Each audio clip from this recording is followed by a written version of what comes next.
Chapter 1027. After such a long time, Little Silver was very excited to finally hear from Master again. Naturally, he had to be 100% alert to complete the task which Master had given him. Even cultivators who stayed up late for a long time would feel uncomfortable if they didn't meditate to regulate their breathing. Because of the heart of a holy beast, Little Silver wasn't too worried about suddenly dying. But there were still complications from staying up late, such as dark circles under the eyes, obesity due to a declining metabolism, listlessness and so on. But these weren't illnesses for Little Silver. He just needed to drink a mouthful of his own blood, and he would be full of energy again. If he took the earliest spirit bus, he should be able to get to Master's house before noon. Before this, Little Silver had tried many ways to get to the Wong family's small villa, but in the end he found that taking a spirit bus was the most convenient. He couldn't play with his phone on the way, and taking a taxi was too expensive.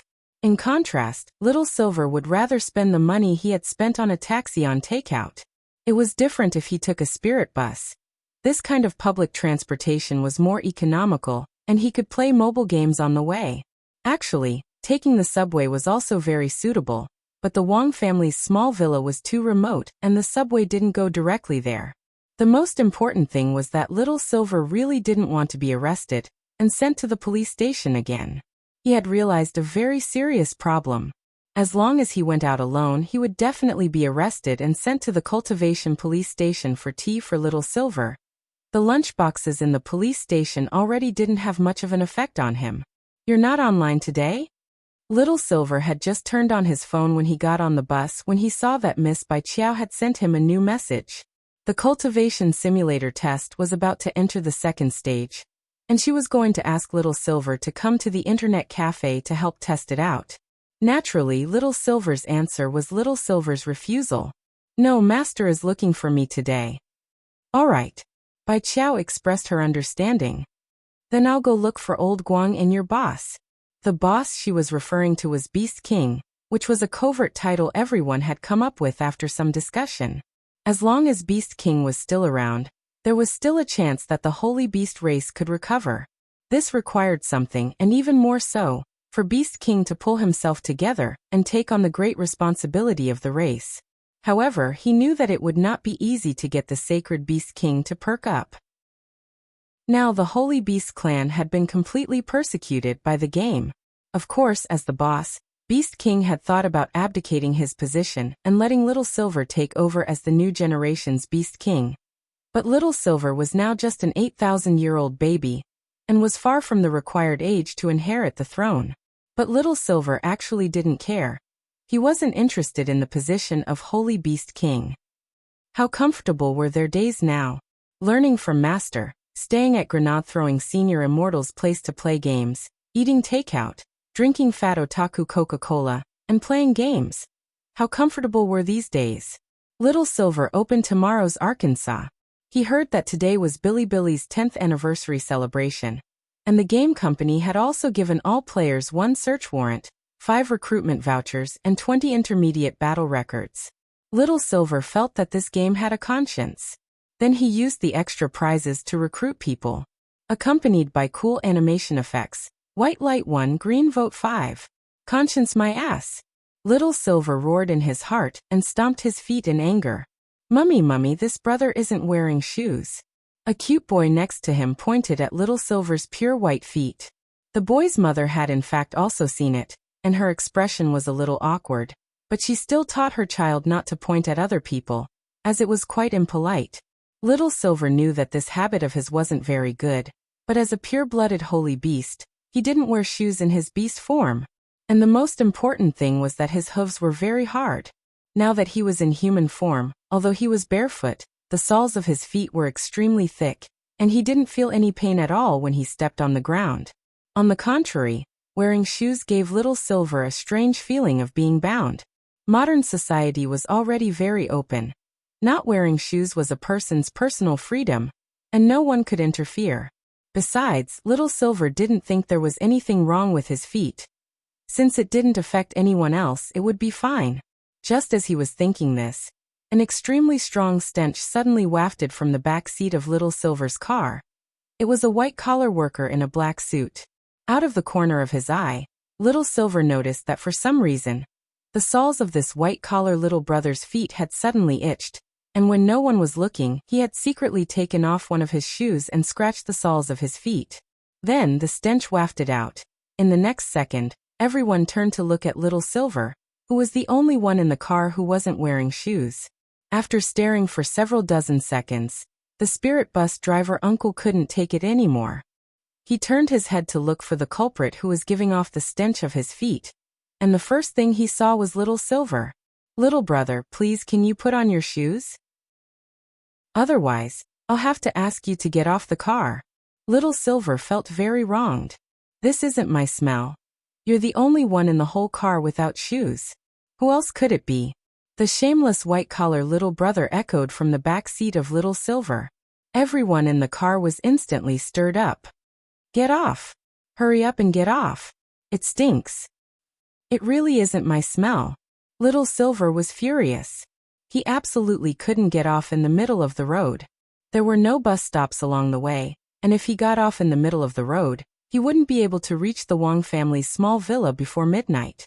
The driver uncle pinched his nose and had an extremely resentful look in his eyes. He wouldn't provoke this kind of unreasonable passenger, because if he did, and the other party got into a scuffle with him, all the passengers in the car would suffer. Seeing that little Silver wasn't cooperating, the driver uncle pressed the alarm on the driver's seat without another word. Roughly 2 minutes later, the nearest Cultivation police station directed nearby patrol officers to the scene. The police uncle stood on his flying sword and gave a professional smile. "Sir, please come with us to the Cultivation police station. We suspect that you have a biological weapon on you." Little Silver. Wong Ling called Little Silver over, intending to work with Loopy Toad to search for the whereabouts of the Black Shadow Army, and help the teachers of number 60 High find the remaining fragments of the Jade Scroll of school history. In fact, the appearance of the Black Shadow Army on the streets naturally attracted the attention of the Cultivation police station.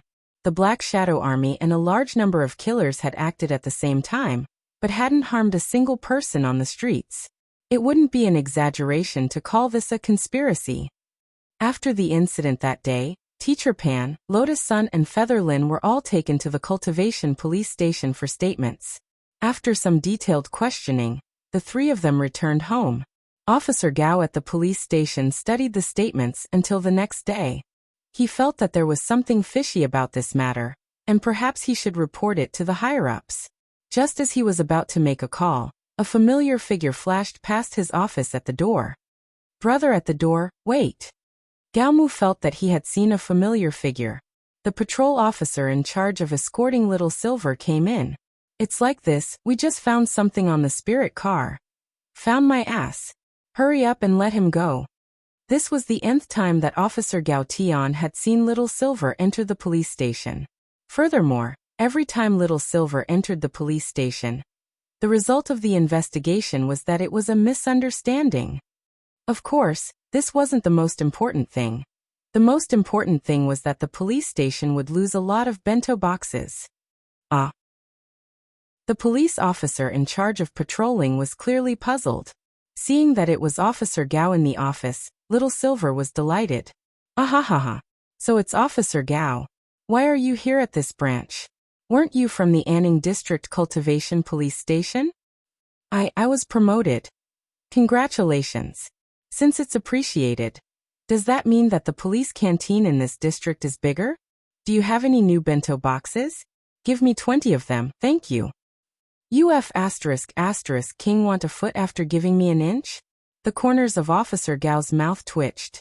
"No, you don't investigate the truth clearly every time, and arrest me because of a misunderstanding. I don't want compensation for mental damage, I just want to eat some food. Is that too much?" Officer Gao. Tianjin. Chapter 1028.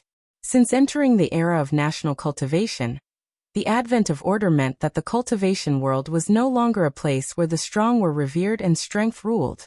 In this era, cultivation level did not mean everything. If a powerful cultivator violated the morality of human relations, and violated the rules and regulations, he would also be severely punished. Peace. This was the main theme for all cultivators on Earth to work together for development. But under this main theme, there were always some people who liked to take risks out of desperation and break the law. Thus, there was a need for the cultivation police to exist. In addition to specially assigned civilian policemen, the cultivation police also had a powerful cultivator patrol team under the banner of the Cultivation Police, the Immortal Arts Mobile Squad. This was the most basic profession in the cultivation police, and represented a large number of patrol officers. They flew on flying swords and dutifully patrolled a fixed area every day to protect the safety of the city. And the moment they received an alert, they could immediately dispatch personnel to check out the situation. Back then, Audiobook had actually also been a member of the Immortal Arts Mobile Squad. To enter the government department, most cultivators had to start with the Immortal Arts Mobile Squad. It was just that Audiobook had been luckier. He had just passed the Cultivation Police's assessment after graduating from university, and received his Immortal Arts Mobile Squad intern certificate when the gate between worlds descended. And then, there was no then. At that time, Audiobook had become a hero of the times. As for Officer Gaotian, he wasn't as lucky as Audiobook, but his luck had taken a turn for the better. Although Officer Gao had always felt that running into Mr. Little Silver was an ill-fated fate, in some sense, he had to admit that ever since he had met this Mr. Little Silver, his career seemed to have gone a lot smoother. It had taken him 5 years to be promoted from the Immortal Arts Mobile Squad to a second-class police officer in the police station. He didn't have to go out in public every day, and was instead responsible for handling reports from nearby residents. Then, it had taken him another 5 years to be promoted from a second-class police officer to a first-line police officer, and he was in charge of handling online public opinion in the main office. To put it bluntly, he was in charge of the operation of the official accounts on the major platforms of the local police station, as well as screening for eye-catching rumors from the media online. Occasionally, he would ask a female colleague to come forward and take a selfie to prove that the one running the official account was a beautiful policewoman, and not a rough man sitting in front of the computer every day with instant noodles in his hands. Of course, there were times when colleagues from other departments weren't free, and Gao Tian had to help out. He was in charge of interrogations. For example, during the interrogation of Little Silver, Officer Gao had taken the initiative to help out, which was how they had run into each other. As an outstanding first-class cultivator police officer, Officer Gao enjoyed the work day after day even though it looked very boring. A Class 1 police officer could be promoted online to a Class 1 superintendent with his own office. Gao Tian originally thought that he would need to spend another 5 or even 10 years to reach that step. In the end, he hadn't expected the leader to suddenly call him up one day after arresting Little Silver twice. When Officer Gao received the call, she was excited. The officer on the other end of the line told him that due to personnel changes, there happened to be an empty superintendent position in another district. After careful screening by the higher-ups, they found that he had the best merit points and overall performance, so he was promoted. Gao Tian didn't know if this had anything to do with Little Silver. However, there was indeed a saying, silver unicorns would bring luck to the people around them. This luck was like a Wi-Fi signal that spread out, allowing others to absorb this luck.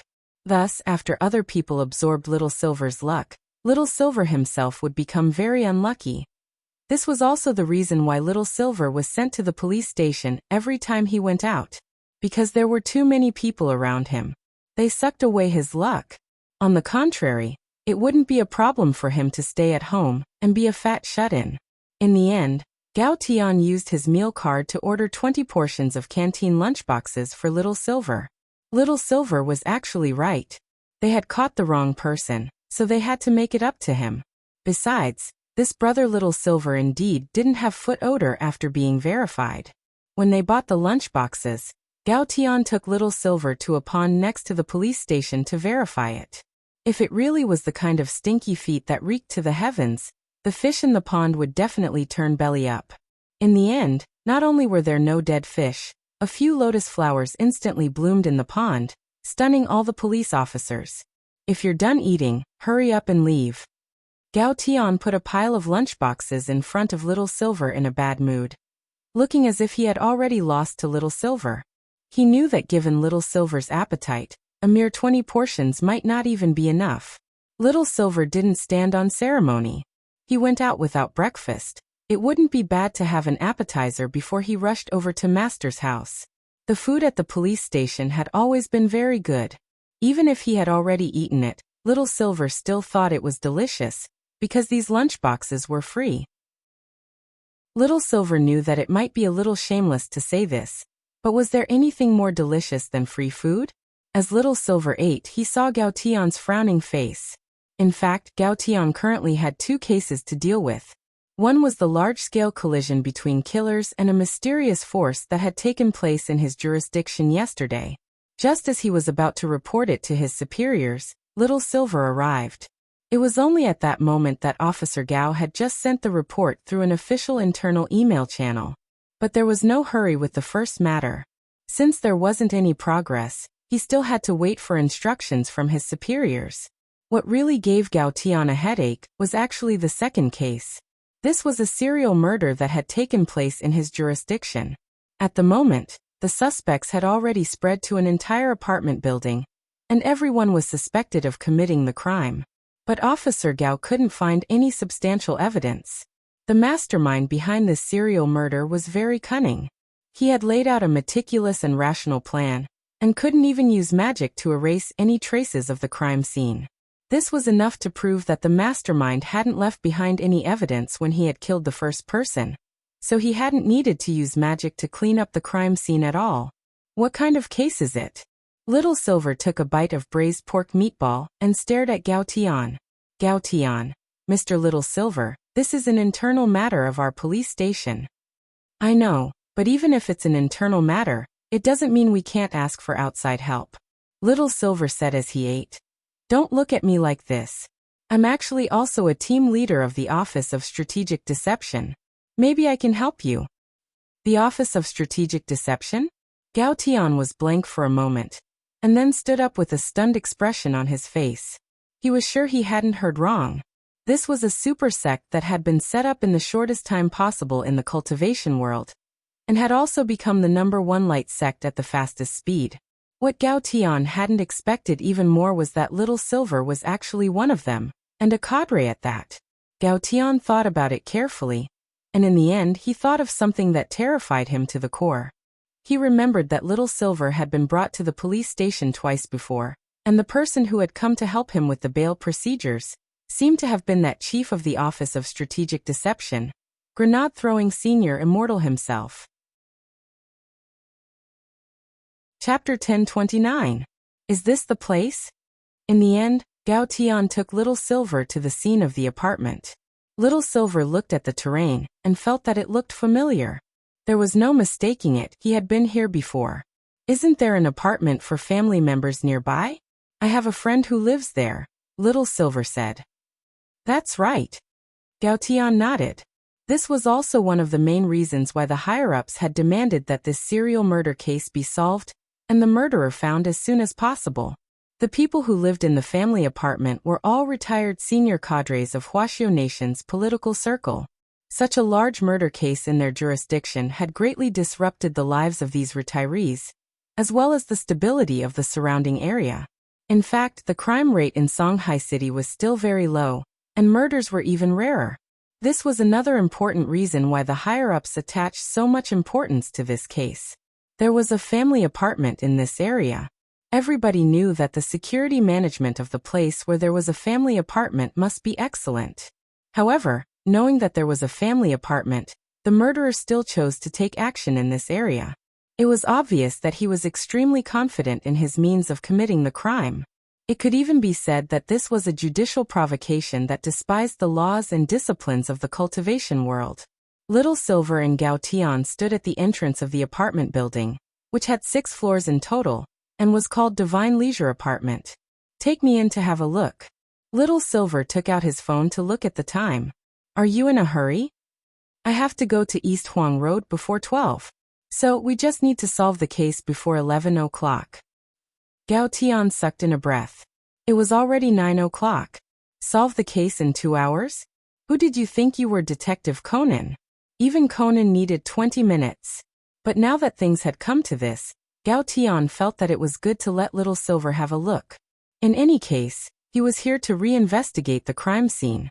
When he entered the residential building, Little Silver noticed that the security office had already set up a temporary police station downstairs. When several police officers saw Gao Tian, they stood at attention and saluted him. "Captain Gao, are you all registered?" "Everything is going according to plan," replied a police officer. Since there was no conclusive evidence, all the residents in the building were listed as suspects, and their movements were monitored. They had to register when they went out, and when they came back until the suspect was found. On one hand, this measure was to find clues about the murderer, and on the other hand, it was in fact to protect the safety of the other residents. Since there was a police station downstairs, the murderer presumably wouldn't have the guts to commit another murder in the short term. "Give me a police officer pass," said Gao Tian. The officer at the police station helped Little Silver register, and then gave him a badge. "Captain Gao, may I ask what this is?" "I've hired an outside expert from the Office of Strategic Deception. I'm asking him to help this time to see if there are any clues," replied. An expert from the Office of Strategic Deception. The policemen looked at each other in astonishment. Little Silver took the tag and put it around his neck, then started to sniff the ground. As Gao Tian had told him on the way here, 3 people had died in this apartment recently, and Little Silver could very clearly distinguish them by smell. The blood of the dead usually smelled of resentment. Ordinary cultivators wouldn't be able to tell, but as a holy beast, Little Silver could. Little Silver got up from the ground and clapped his hands. 3 people really died. I thought you were lying to me. That's why you were lying on the ground. I'm just smelling it to confirm the truth. 1 died on the 2nd, 3rd, and 5th floors, right? This was Gao Tian's first time seeing someone handling a case like this. But he had to admit that Little Silver was indeed very amazing. The murders had taken place on the 2nd, 3rd, and 5th floors, and he had been able to sniff out the scent from the 1st floor. This wasn't something an ordinary person could do. On the way here, he had only told Little Silver that a few people had died, but hadn't told him exactly where the floor was. "Follow me." Gao Tian nodded. He took Little Silver up the stairs and began to investigate each floor. The first victim was a golden core stage cultivator from room 202. He was a 440-year-old young man. His main occupation was an alchemist, so he basically never went out. When he died, he was only halfway through refining the elixir in his furnace, and the range hood was working normally. We immediately extracted the gas from the range hood and detected a trace of dark night fragrance. Dark night fragrance? It's a banned drug sold on the dark network. Just a trace of it can cause hallucinations in people. Unfortunately, we couldn't find any traces of the murderer's intrusion, nor were we able to find any clues on this alchemist. His corpse had already been incinerated at the first instant. After committing the crime, the murderer threw it straight into the alchemy furnace. Gao Tian said, "We can only deduce from the bloodstains left after the fight between the alchemist and the murderer that this alchemist was the first victim." An acquaintance? Not likely. This alchemist usually lived alone, and he wasn't a local. Even his neighbors didn't know much about him. In other people's eyes, he was a very mysterious man. So the problem now is that you don't know how the murderer broke into the house, killed everyone, and didn't leave any clues, right? That's one of the suspicious points. Gao Tian said as he walked. After the murderer committed the first murder in room 202, it was 24 hours before he attacked the second person on the 3rd floor. The person who died was Li Daofei, an online live streamer. Like the first alchemist, she usually didn't go out. Her main source of income was through live streaming, and she usually did some talent shows where she swallowed spirit swords. But what the murderer didn't expect was that Li Daofei was doing a live streaming at the time. She was killed as soon as she opened the door. Her fans heard a loud noise, and when they saw that Li Daofei hadn't come back, they decided to call the police. Then the 3rd victim was a coder. It was also 24 hours before the murderer chose to make his move. At that time, we had only done a preliminary investigation of the scene, and the murderer committed the 3rd murder when the police had already arrived. This was a provocation to us. Are they all homebody occupations? Little Silver shivered, because he also liked to stay at home. He hadn't expected to see 3 homebodies killed just like that. Now he finally knew where the nickname Damn Homebody came from. So what if they were homebodies? Who had they offended at home? Little Silver clenched his teeth as he thought about how to get rid of the murderer. At that moment, he suddenly raised his head and stared upstairs. The 4th one? What 4th one? It's on the 6th floor. I can smell the 4th victim, said Little Silver. Chapter 10:30. Gao Tian couldn't help gritting his teeth. This murderer was too bold. In broad daylight, and most importantly, with the patrol police already stationed in the apartment, he still dared to commit murder in public? This was completely not putting the police in their eyes. Little Silver rushed up with Gao Tian. At the door of the suite in room 605, Little Silver could smell the strong smell of blood. He kicked the door open with his bare feet. He didn't use much strength, but the door was sent flying into the wall of the living room. Gao Tian hurriedly summoned his police sword and rushed in. A police sword was standard issue for a police superintendent. Its hilt was shaped like a gun handle, and could be used as a gun or as a melee weapon. After being at ease with it, the sword could even be turned into an explosion-proof spirit escape with myriad uses. He was worried that the murderer was still in the room, so he cautiously approached step by step with the spirit sword in hand. Then Gao Tian and Little Silver saw a young man lying on a computer chair with his neck tilted. His neck had been cut open, and blood splattered on the computer screen. Although his windpipe had already been cut open, it wasn't completely severed. Hearing that someone was coming, the young man started to struggle with all his might. He couldn't speak, and the expression on his face was extremely panicked. "Don't be afraid. I'm a police officer." Gao Tian pressed down on the young man's shoulder, took out all his tools and prepared to give him first aid. So far, no one had seen what the murderer looked like, or how he had committed the murder. If they could save this young man, it would be a major breakthrough in the case. It had to be said that Gao Tian's mind was very calm, and he didn't let himself panic. But looking at the bottles and jars on the ground, Little Silver frowned deeply. Are these of any use? His windpipe has already been cut open. I've already called an ambulance. It's just basic first aid. To be honest, even Gao Tian himself didn't know if he could be saved. Little Silver lowered his eyes slightly. After thinking for a bit, he bit his finger and squeezed a drop of holy beast blood onto the young man's wound, and then another drop of blood onto the young man's lips. Spirit power turned into steam, and the young man's injury healed at a speed visible to the naked eye. This is... Gao Tian was taken aback. Don't tell anyone. Little Silver looked at Gao Tian. He didn't know if this was the right thing to do. After all, using one's own blood to treat an outsider risked exposing one's identity. Thanks. Gao Tian nodded and didn't say anything else. 2 drops of holy beast blood pulled the young man back from the brink of death. He was horrified, but at the same time, he was grateful. Fortunately, he did not see how he was saved. He only felt that the silver-haired man behind him seemed to have dripped something on his wound. After that, he seemed to have come back to life, and his breathing began to become smooth. He must have used some kind of secret medicine on me, the young man thought. As a person who had walked on the edge of hell, the young man would not think so much. He did not care how he was saved at all. He only knew that he was lucky to have survived. Gao Tian then began to question the young man in danger. He turned on the recording function of the police sword, and after entering the recording mode, the sword began to flash red.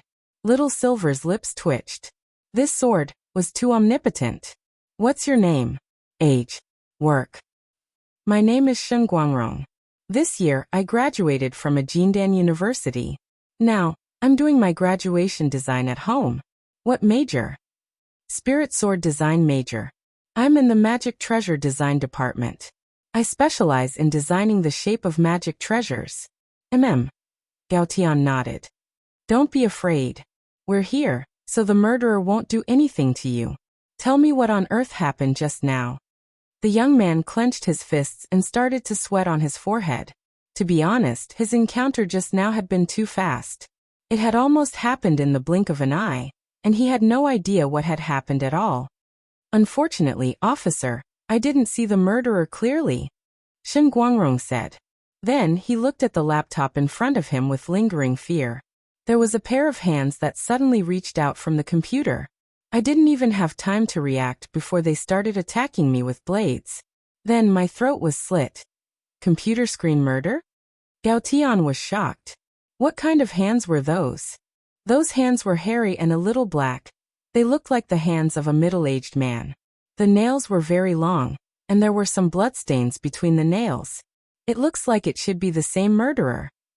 Based on the details provided by classmate Shen Guangrong, Gao Tian determined that the person who had attacked Shen Guangrong this time was the murder suspect in this serial murder case.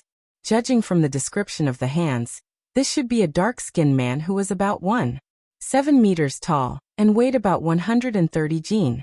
The murderer hadn't cleaned the bloodstains between the nails. He probably regarded them as something like a metal and couldn't bear to wash them off.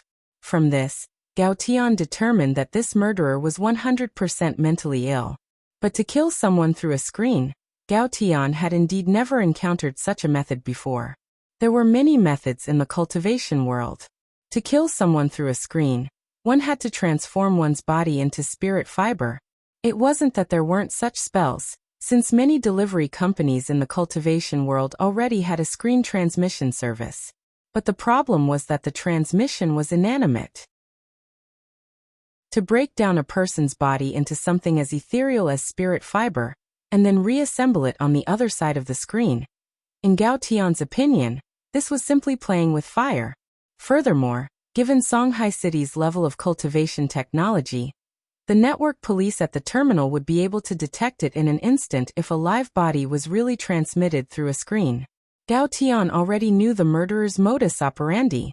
Indeed, killing someone through a screen could be done silently, and without leaving the slightest trace. But there were still some inexplicable suspicious points in this murder case. For example, the murderer had slit the throat of the college student Shen Guangrong who had just been in danger, which was very similar to the coder who had died on the 5th floor. However, this didn't match the alchemist and the female online live streamer who had died first. The alchemist's house was decorated in a classical style, and there wasn't anything like a computer screen. If the murderer had wanted to break in, there had to be other methods.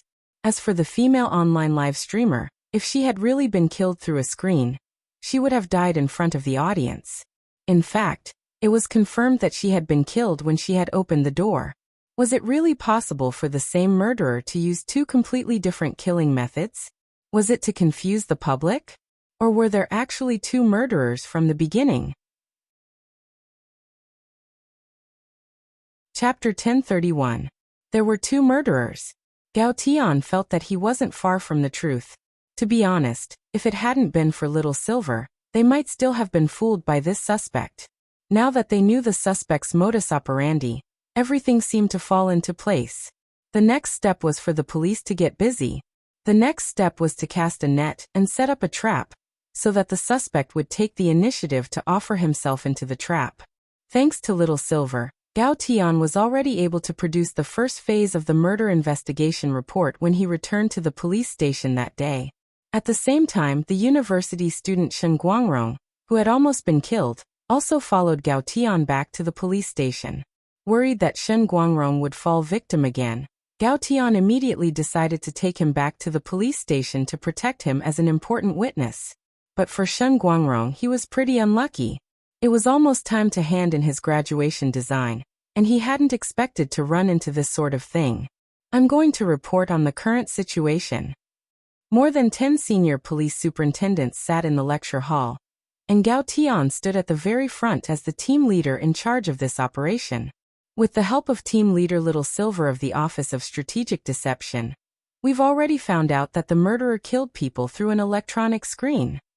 Everyone was in an uproar. Silence. Gao Tian cleared his throat. This method is very risky and technically very difficult, so we suspect that the suspect's realm should be above the soul formation stage. We'll ask our superiors to deploy senior Immortal police officers from the Immortal Patrol Division to cooperate with the next arrest operation. At the same time, based on the investigation at the scene, we suspect that there are two murderers. The two of them should be in the same party. Accomplices? Do you have any proof? Someone asked, raising his hand. First of all, the two of them chose the same crime targets, shut-in men and shut-in women. Of course, the most important piece of evidence is... Saying this, Gao Tian produced a report. He pressed down on the police sword in his hand, and the T on the screen instantly changed. According to the investigation by the Police Intelligence Department, the three victims who already died, the alchemist, the female online live streamer, the coder monkey, and student Shun, who was almost killed, all graduated from the same university, which is called Songhai Magic Treasure Development University. Graduated from the same university? The high-ranking police superintendents began to whisper to each other. The result of the investigation was obviously unexpected to everyone. They had thought that this was just a psychopathic murderer who committed crimes indiscriminately, but from the relationship between the victims, this series of murders might be a carefully planned revenge. As for why he had chosen students from Songhai Magic Treasure Development University, and why some of them had even graduated many years ago, Gao Tian was still investigating. But what was certain was that the next time the murderer committed a crime, he would definitely target the students of this university for revenge. This was the reason why Gao Tian brought Shen Guangrong back. According to Gao Tian's investigation, after the three victims had died in Divine Leisure Apartments, Shen Guangrong was the last student in the apartment building who was enrolled in Magic Treasure Development University. Since Shenxian Apartments was cheap and it was very close to Songhai Magic Treasure Development University, it wasn't strange that there were students from that university. However, in reality, there were many dormitories close to Magical Treasure Development University. Gao Tian suspected that there must be a reason why the murderer chose Divine Leisure Dormitory. Now let me talk about our next step. After thinking about it, Gao Tian gave new instructions. Thoroughly investigate the relationships, studies and living conditions of the three victims and student Shen during his time at university, and find out what they have in common.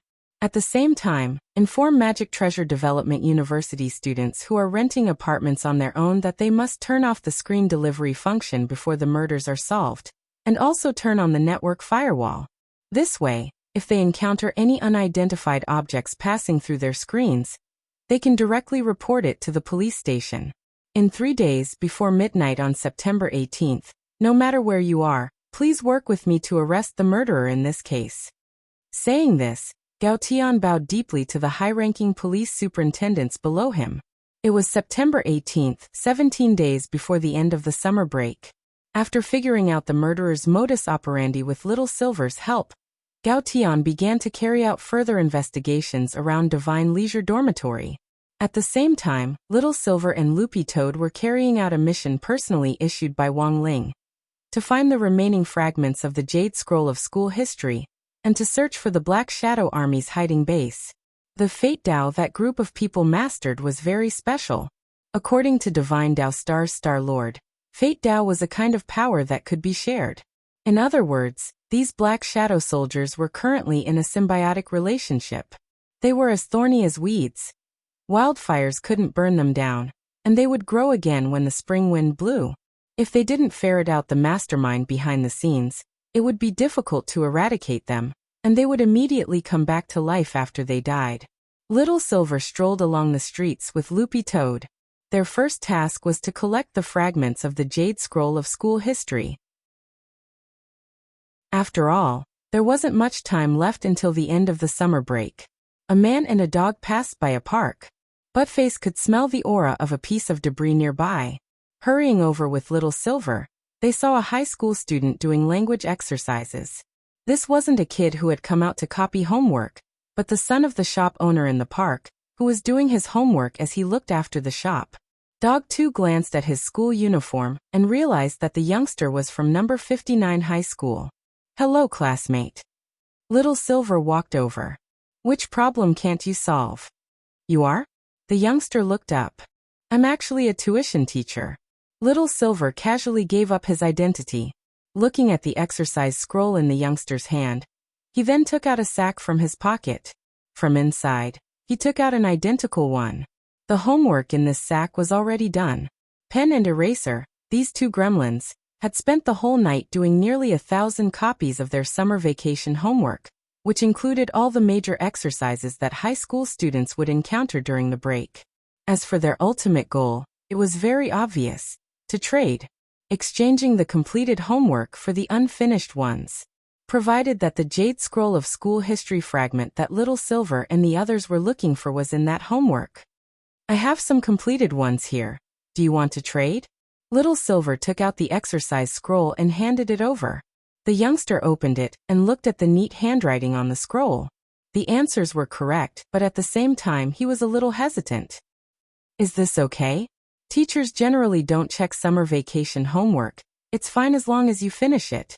Also, the homework is written in square regular script, which is relatively easy to imitate if you write it seriously. Little Silver tricked him.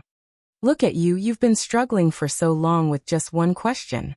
Then he glanced at the paper the youngster was working on. It was a connecting question. The question was, which profession did the following 8 soul questions correspond to? The 8 professions were keymaker, canteen auntie, fortune teller, delivery boy, garbage sorter, express driver, hairdresser, and neighborhood security guard. The corresponding soul questions were: do you deserve to be a beggar? Who do you think you are? What are you? What kind of trash are you? Have you figured out your position?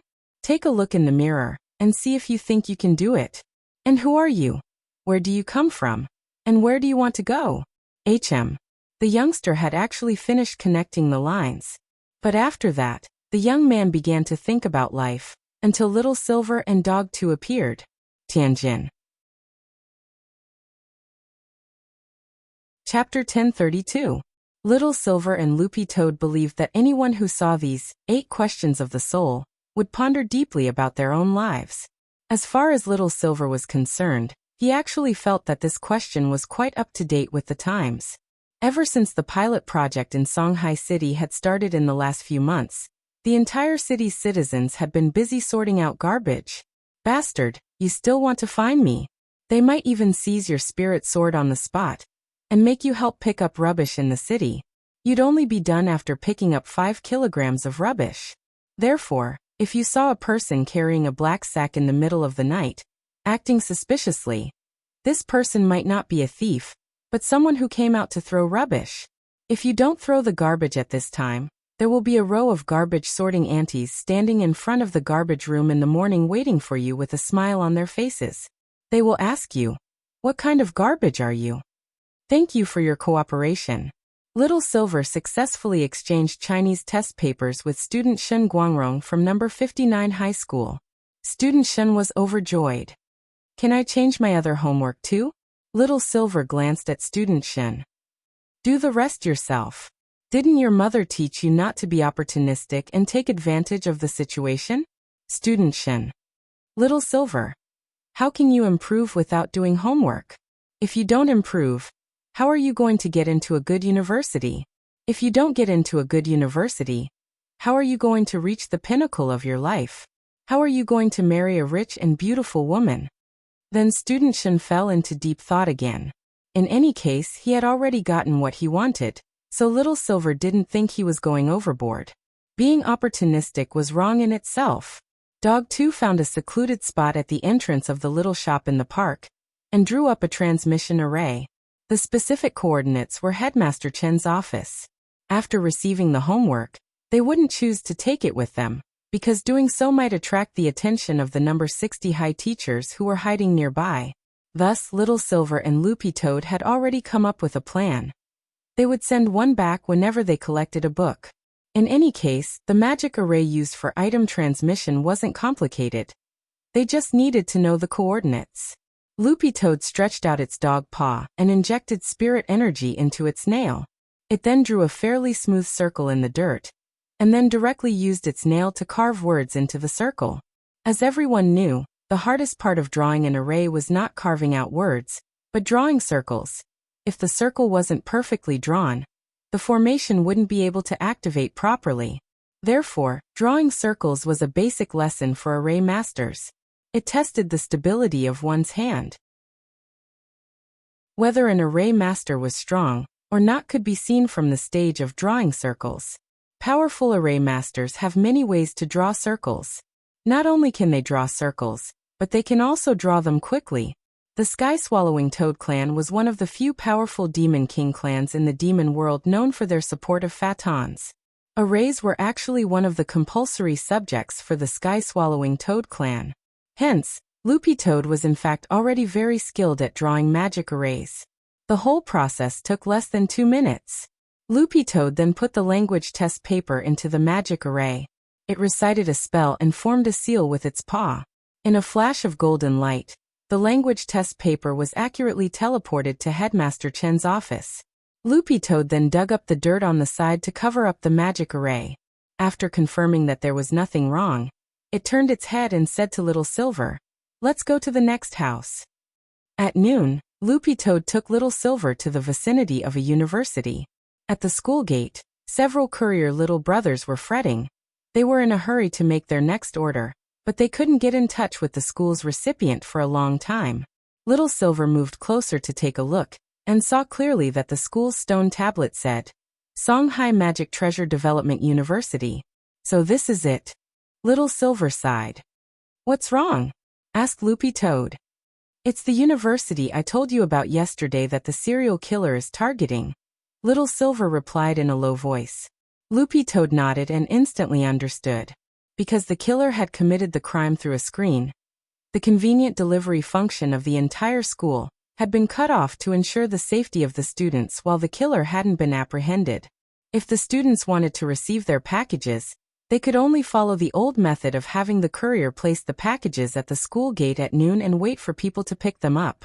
Of course, the most troublesome thing was that these packages didn't have real names. For the sake of privacy and safety, some students used their own netizens. As Little Silver and Loopy Toad drew closer, they saw several courier little brothers shouting at the school gate at the top of their lungs. "I'm the daddy you'll never get. I'm the daddy you'll never get. Hurry up and pick up your package. Crossdresser, Crossdresser, I have your package. Hurry up and pick it up. I'm leaving right now. Oniai-chan, I have your package." In a few short minutes, there were all kinds of fancy recipient names. Everyone. "Are you sure the fragment is here? This is a university." Little Silver stood at the gate and looked around, a little hesitant about whether to go in or not. He suspected that Loopy Toad had gotten the wrong location. "There's no mistaking it, it's here." Loopy Toad shook its head. It was very confident in its sense of smell. Little Silver followed Dog 2 inside. The security uncle was going to stop them at first, but when he saw the medal on Little Silver's chest, he immediately stopped. This was a custom-made medal for the team leader of the Office of Strategic Deception. As the Light Force ranked first in overall strength in Huaxiao Nation, the Office of Strategic Deception's reputation was already known throughout the country. The security uncle couldn't figure out which higher-up of the Office of Strategic Deception Little Silver was, but after recognizing the medal, he didn't stop him. Grenade-throwing Senior Immortal had given the medal to prevent Little Silver from being taken into the police station again when he was walking alone on the street. As it turned out, the medal was even more useful than Little Silver had imagined. The canteen up ahead. Loopy Toad led Little Silver forward. As they approached the canteen entrance, Little Silver's gaze focused on a university student who was riding at a tremendous speed. There was no doubt that this was a female university student from Magic Treasure Development University. Next to her seat was a thick stack of high school exercise papers. "What are you doing?" Loopy Toad was blank at this scene. A university student doing a high school student's homework. Little Silver could only think of one possibility. He slowly walked over and stared at the long-haired girl who was riding at a tremendous speed. The girl's meal card was still on the table, and Little Silver almost immediately saw the girl's name. Lin Shuyao. "Are you helping someone else with their homework?" Little Silver asked. Lin Shuyao tucked back her long hair and raised her head to give Little Silver a lazy look. "It's 100 yuan for an ordinary subject exercise book, 200 yuan for an accurate copy of the subject exercise book, and 100 yuan for an examination paper." After saying that, Lin Shuyao took out a QR code from around her neck and put it on the table. "Scan the code to pay, and I'll get everything done today." Little Silver and Loopy Toad Chapter 1033. It was obvious that this wasn't Lin Shiyao's first time doing this, but she was very open and frank. Ghostwriting homework was originally a job she did behind the scenes, but this girl actually didn't shy away from taking orders in the canteen at all. In fact, if it wasn't for the fact that the campus delivery service had been forced to go manual because of the serial murders this time, Lin Shiyao would have stayed in her dormitory and never come out. She took this job very seriously because the amount of orders she took each winter and summer break earned her 60 to 70 times more money than the scholarships she received at school. Not only could she pay for her own school fees, but she could also earn a lot of money by ghostwriting homework during the winter and summer breaks. Helping people with homework, both parties had to be willing to put a price on it. This wasn't against the law, and even if the police found out, they couldn't do anything about it. Under normal circumstances, there were even parents who personally came over to pay for Lin Shiyao to do homework for them because their students couldn't finish their homework. In the industry of doing homework for people during the winter and summer holidays, Lin Shiyao could be said to be the leader of this industry. As for why she was the boss, it was actually very obvious. After Lin Shiyao took out the payment QR code, she saw that Little Silver and Loopy Toad were still hesitating, so she casually put it on the table. She didn't stop working, and as she wrote, she spoke to the people behind her. "I'm busy right now, help me receive the customers." "All right." Behind him, someone immediately responded. Only then did Little Silver realize that Lin Shiyao actually needed help. Behind her, there were 10 tables full of university students who were ghostwriting homework. It turned out that this ghostwriting gang was pretty big. Little Silver was dumbfounded.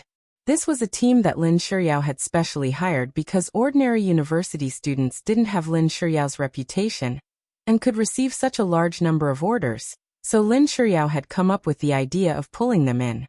On the basis of her annual work, she would receive an additional order for the other university students to do, and she would sign a sharing agreement with those university students. She would only take 30% of the amount of the ghostwriting homework as an intermediary fee. Just like that, Lin Shiyao's team grew bigger and bigger. There were 4 people at a table in the cafeteria, and there were a total of 40 people working under Lin Shiyao. There were as many as 10 tables. Furthermore, in order to ensure the quality of the homework, Lin Shiyao had even divided up the homework. Some people were specifically responsible for the language homework, some were specifically responsible for the talismans class homework, and there were also those who were proficient in alchemy techniques and spirit sword techniques who were responsible for the extra homework. There was even an external filming team that could cosplay as the employer and specifically shoot videos to complete some extra practical extracurricular activities designated by the school. "How many fragments?" Little Silver gave Loopy Toad a meaningful look and asked telepathically. "There are at least 6 fragments here." Loopy Toad replied. Lin Shiyao had a lot of employers, and because a lot of the work in the city was concentrated on her, Little Silver and Loopy Toad had saved a lot of trouble. "There's something I hope you can help me with." Silver bent over with his hands on his knees and smiled warmly. Buttface jumped onto a chair in the canteen and sat there obediently, wagging his tail as he stared at Lin Shiyao.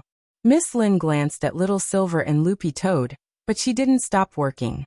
Behind her, the person who had been in charge of reception saw that Little Silver had come specifically for Lin Shiyao, and quietly sat back down. "Unfortunately, I'm very busy right now. If you're asking about the serial murder case, I can't tell you right now. A police officer with the surname Gao already asked me about it once, and I don't want to answer him again." Lin Shiyao was a very efficient person. Police officer with the surname Gao? Little Silver was blank. It seemed that Gao Tian had already been here, and had interrogated the school students about the murders. But that wasn't why Little Silver and Loopy Toad were here, so he patiently sat down in front of this Miss Lin. Little Silver had plenty of time to wait. There were 6 fragments here, and their workload today had originally been to collect 5. In the end, Lin Shiyao felt uncomfortable when Little Silver sat down. She was a single, decent woman from a good family. While she was ghostwriting someone's homework in broad daylight, there was actually a handsome guy sitting in front of her and staring at her as she did her homework. Lin Shiyao had never experienced this kind of thing before. Lin Shiryao could be considered a celebrity at Magic Treasure Development University. With little Silver sitting in front of her and watching her do her homework, she actually felt that the atmosphere in the air wasn't right. Wow, who's that silver-haired young man? He's so good-looking, and he has a green-furred dog? Is he Lin Shiryao's boyfriend? I always thought she was a celibate type. Damn big news. Lin Shiryao actually has a boyfriend. The above was all Lin Shiryao's fantasy. Lin Shiryao shook her head hard. She felt that if she went on like this, she would definitely have auditory hallucinations. What on earth do you want? A few minutes later, Lin Shiryao finally stopped what she was doing under little Silver's innocent smile. The customer's quality was always number one. With little Silver sitting there staring at her, Lin Shiryao already felt that she couldn't carry on with her work normally. But she couldn't get angry with little Silver. Most university girls actually liked the little puppy look, and little Silver actually just happened to be this type. His smile was like a spring breeze, and even the shadow in her heart dissipated by more than half. When Lin Shiryao raised her head to look at little Silver, she felt as if the person sitting in front of her was a small sun. Warm and soft but not so dazzling. She wanted to reach out and touch it, but didn't burn herself. Are you finally willing to talk to me? Little Silver continued to smile. Don't say such misleading things. If you have something to say it quickly. Lin Shiryao blushed and immediately lowered her head. Dog 2 wasn't envious of this scene. Sure enough, it was good to be good-looking. I wonder when I can take human form. Loopy Toad pondered as it stared at little Silver's human form. It had always been worried that its human form would be very ugly. In countless dreams, it even dreamed that when it transformed into a human, its skin was green, and even its hair was green. When it walked in the night, it would even emit a fluorescent light. It was the kind of green that even the Hulk would concede defeat. Loopy Toad felt that it wouldn't be able to accept it if it was too ugly. After adapting to living in the human world, Loopy Toad actually realized that it also had the burden of being an idol, and understood the importance of good looks. This was an era where looks were everything. If you had a good-looking face, you could eliminate a lot of your worries.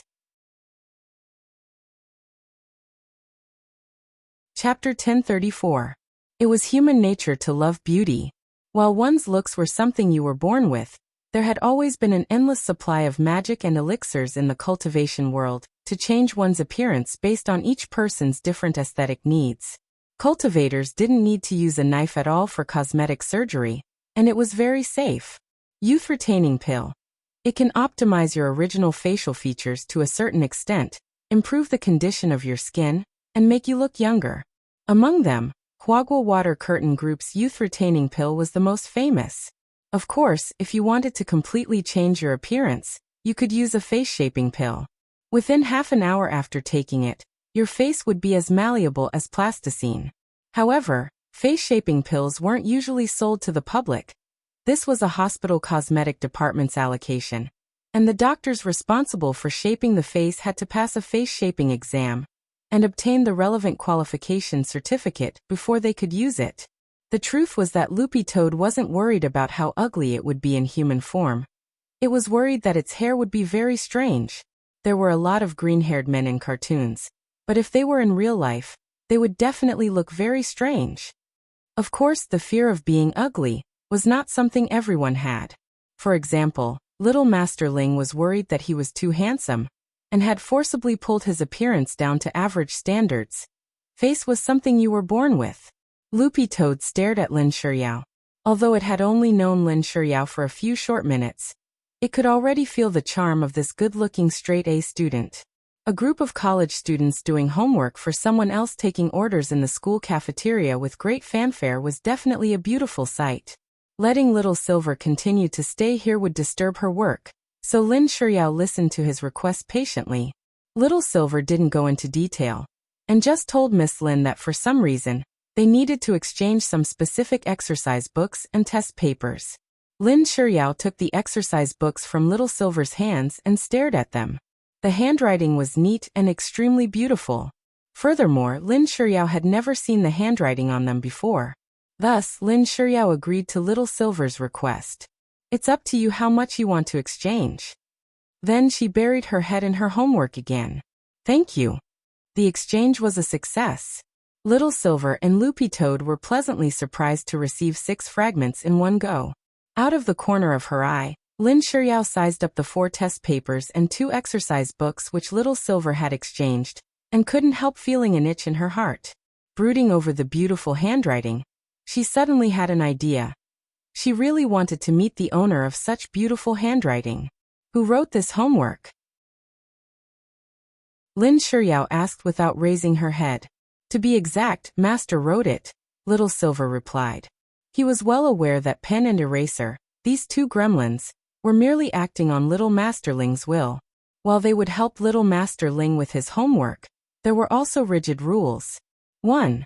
The homework must be questions that he has already completely mastered. 2. The 2 gremlins, eraser and pen, are unable to help with emotional expression topics such as essays. Apart from these 2 hardcore conditions, the rest were up to Wang Ling. He could even set the handwriting on the exercise books. Most of the exercise books were in square and regular script, but because some of the questions were emotional expressions, Wang Ling had to write them himself since pen and eraser couldn't work together. Although there weren't many questions, it was Wang Ling's handwriting that deeply captured Lin Shiryao's attention. 1 Silver and 1 Dog could see through Miss Lin's thoughts, and they couldn't help sighing in their hearts. It could only be said that Little Master Ling was in the end Little Master Ling.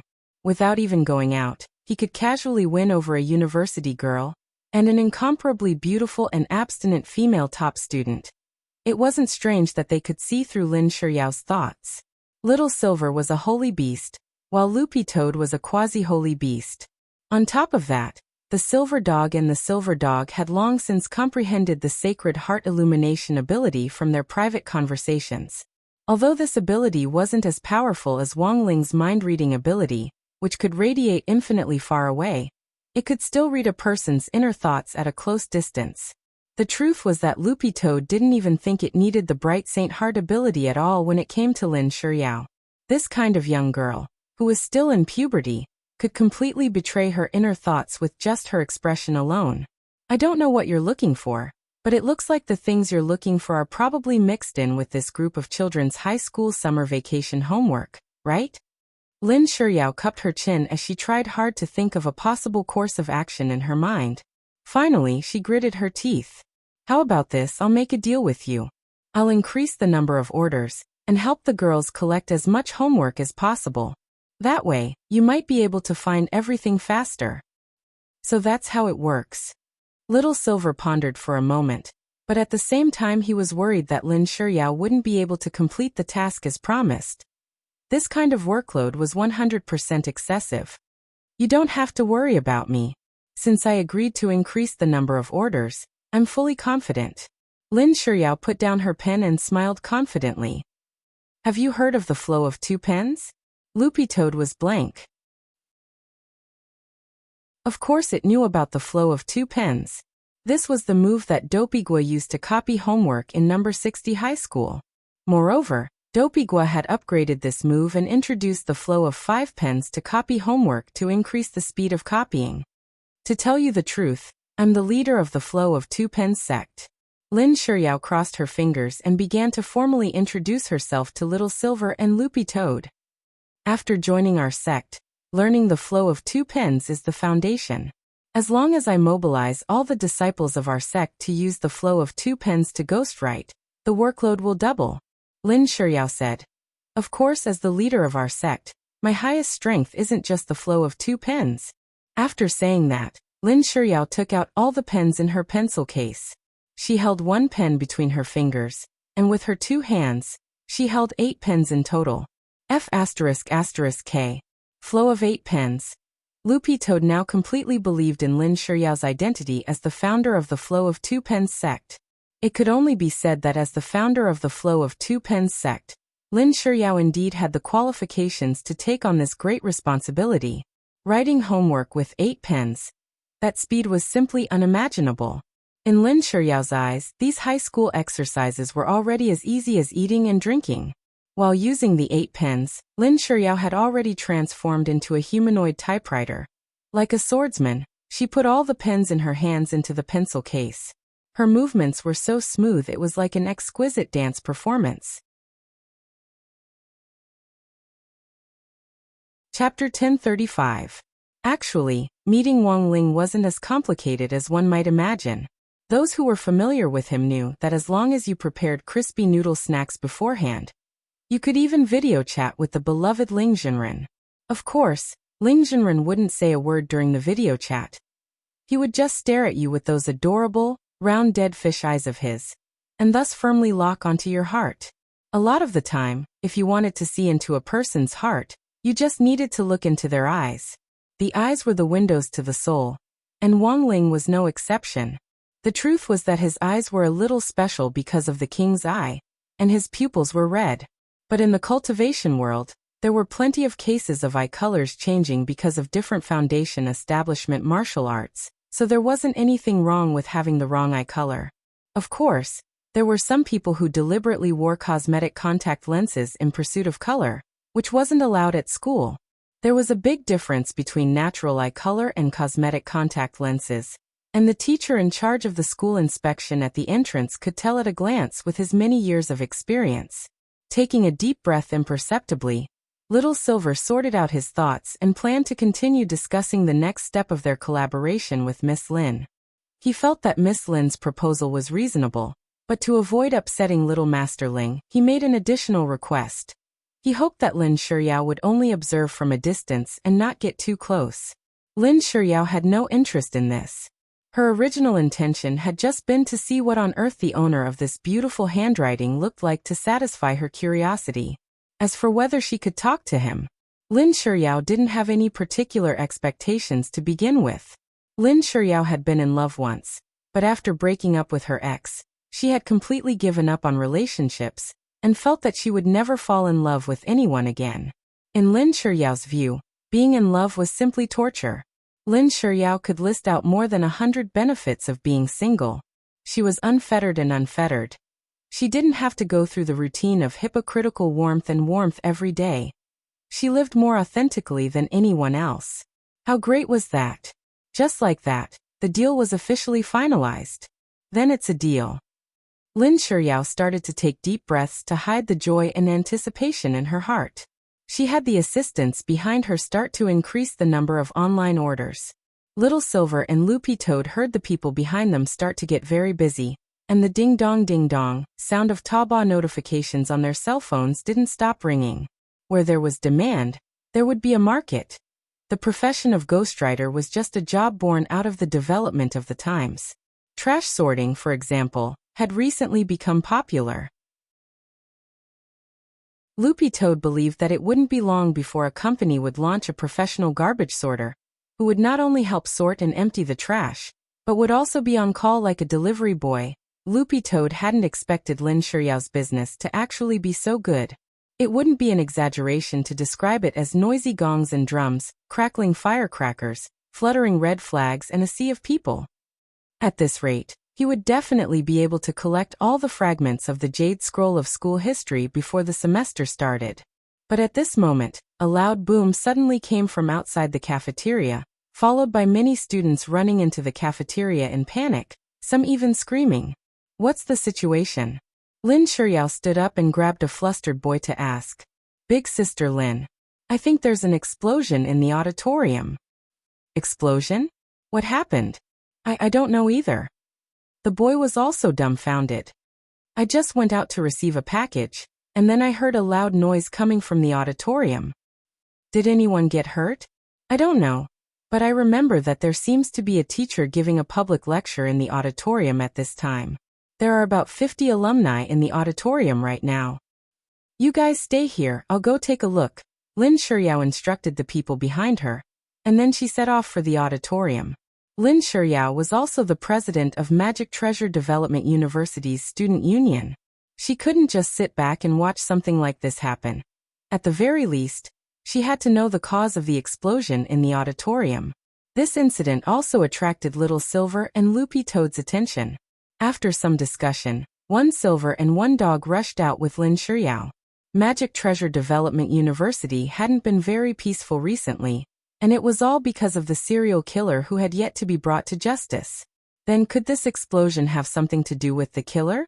When they got close to the auditorium, a group of university teachers had already rushed over when they heard the news. There were also some students nearby who weren't afraid of death who wanted to join in on the fun. Armed with all kinds of magic treasures, the teachers stopped the students from moving forward and dispersed the crowd, while a few teachers were already ready to step forward and rescue people. Little Silver observed the auditorium's location. It was built in a corner of the campus, and was flanked by high walls on both sides by a high-pressure barrier, so outsiders couldn't climb over the walls.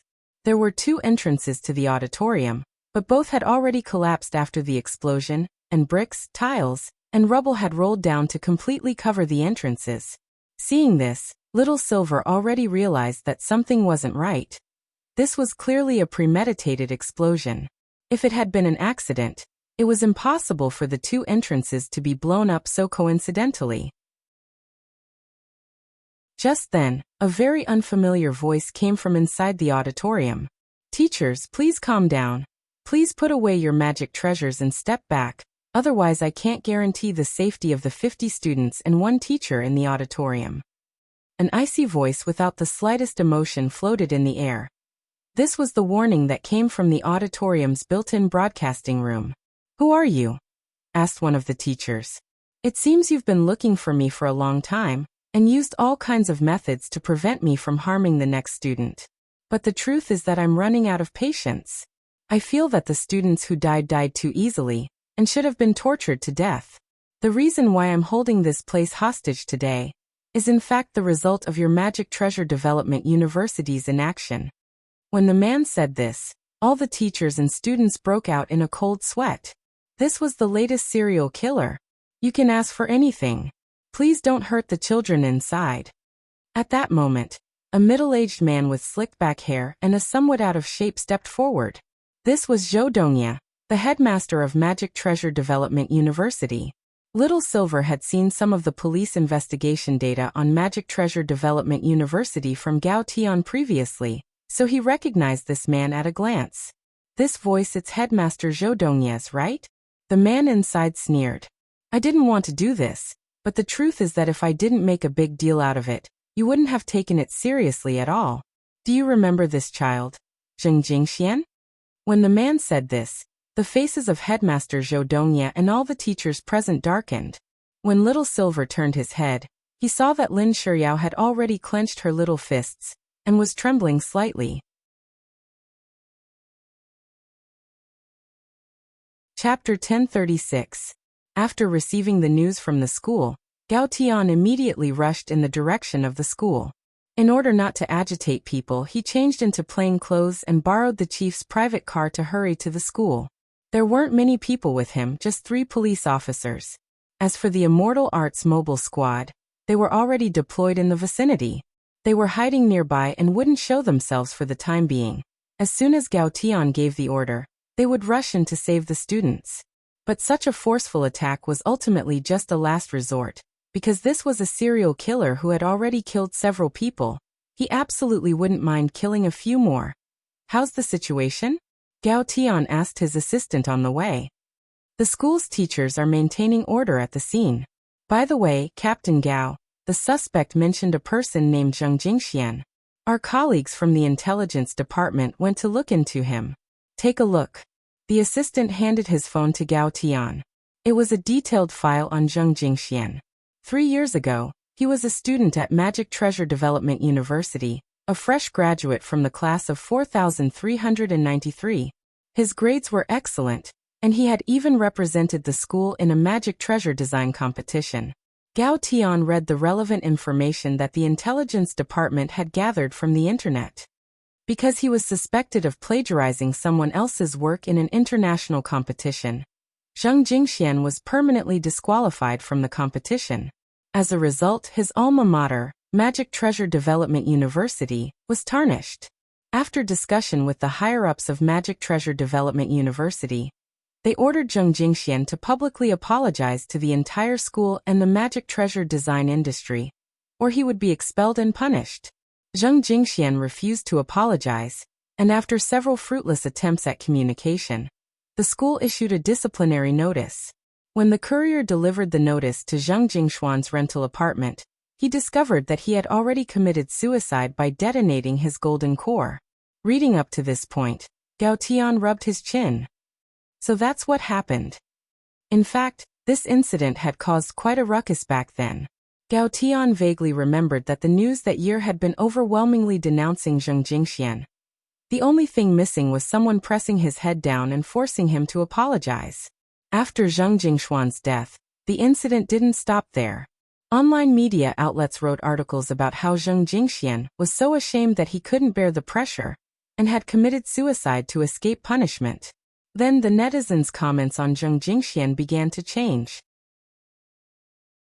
Those who had been clamoring to bring him to justice and wanted nothing more than to hang his corpse on the pillar of shame in history began to sympathize with him, wondering if there was some inside story. But then in less than a week's time, the voices on the internet had disappeared without a trace. No matter how popular it was, it couldn't last more than 7 days. This was Gao Tian's understanding of the modern internet. I remember this case, but I only learned about it 3 years ago. I don't have the right to intervene in this matter. The final police investigation showed that Zhang Jingxian had indeed committed suicide, and a suicide note was found in his home. After identification, it was indeed Zhang Jingshuan's notes. Gao Tian sighed. He didn't expect that after so many years, he would personally come across this case. Perhaps there really was some inside story in the incident back then? Gao Tian guessed. But this was just a guess. He didn't have any proof, and he needed to find more evidence to corroborate the facts back then and restore the truth of the incident. But even if he wanted to investigate, it wouldn't be easy for Gao Tian. It had already been 3 years since the incident, and a lot of the chain of evidence from back then had been broken. Even the rental house where Zhang Jingxian had chosen to commit suicide had been turned into a chess room because no one was living in it. After Gao Tian finished reading the information, he handed the phone back to the assistant on the side, who said, "All in all, this is a student who has tarnished Magic Treasure Development University's reputation. Thus, we've initially pinpointed that the murderer in this murder and hostage case may have been Zhang Jingshuan's parents who started this case out of revenge." After a preliminary investigation, Zhang Jingshuan's parents divorced before his death because they couldn't stand the online abuse. We've already contacted his mother, who is building a relationship with a new boyfriend out of town. We've already asked a colleague out of town to verify the situation, and it should be close to the truth. As for Zhang Jingshuan's father, we're still investigating and can't completely eliminate him from the list of suspects. We have to find his father. Gao Tian nodded. Judging from this incident, Zhang Jingshuan's parents were the most likely suspects. Of course, Gao Tian couldn't completely agree with what his assistant had said. Although Zhang Jingxian was undoubtedly a pillar of shame in the magic treasure design industry, who knew what the truth was like back then? When we arrive at the scene later, don't insult classmate Zhang in such a way as to provoke the criminal. Got it? Gao Tian instructed. Yes, Captain Gao. The accompanying police officers all nodded. What are the criminal's current demands? A little lower. He wants a ransom of 3 million. He's only asking for 3 million for so many hostages. Gao Tian felt that there was something wrong with this suspect's head. But he suddenly remembered something. The prize for first place in the magic treasure design competition that classmate Zhang Jingxian had participated in back then seemed to have been 3 million. Was this a hint from the criminal to them? Gao Tian felt that things were vaguely becoming interesting. This criminal really was here because of the competition back then, and perhaps he was relying on justice to expose some inside story. But as far as Gao Tian was concerned, this was very stupid. Whether or not there was a secret behind the competition back then, even if there really was an insider behind the scenes, that wasn't a reason for this criminal to kill so many people in a row. The cultivation world was now on the path of the rule of law, and since it was a country governed by the law, it naturally had to follow the heavenly Tao. The weapon used to expose inside stories was the law, not private punishment. Gao Tian would go all out to investigate what happened back then. But he would also arrest this heinous criminal who had killed so many people in a row and hand him over to the law for punishment. Second, he wants Principal Zhou Dongye of Magic Treasure Development University to release the live video of the Magic Treasure Design competition that year. But because it's been a long time, Principal Zhou says that this request can't be fulfilled for the time being.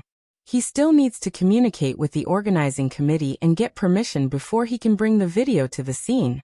But the criminal doesn't accept Principal Zhou's opinion. He wants Principal Zhou to release the video within half an hour, or else he'll have to kill a hostage every half an hour. And Gao Tian's expression turned cold. The third and final condition is that the criminal wants all cultivators above the Golden Core stage to withdraw from within a 10-kilometer radius, except for relevant school personnel. If they can't do it within half an hour, he'll blow up the auditorium. Chapter 1037. There was no doubt that this was an extremely ruthless criminal. But judging from the other party's 3 requests, it wasn't hard for Gao Tian to guess that the other party wanted to use this incident to overturn the case from back then. If they didn't make a big deal out of it, perhaps the truth of the case would forever be shrouded in dark clouds, never to see the light of day again. Thus, after some thought, Gao Tian issued his first instruction. Immediately arrange for the Immortal Arts mobile squad to retreat 10 kilometers away. Yes, Gao Tian was in command. Although the police officers behind him didn't understand why he wanted them to retreat, they could only obey. In fact, 3 minutes ago, the Immortal Arts mobile squad had already come up with a plan to kill the criminal. They would use long-range flying swords and heat-sensing magic treasures to aim at the location of the criminal in the auditorium and kill him with one strike. Even in this situation, the success rate of this method was as high as 80%. As long as they took down the criminal, everything else would be easy to deal with. But it was clear that Gao Tian's goal wasn't just to arrest the criminal.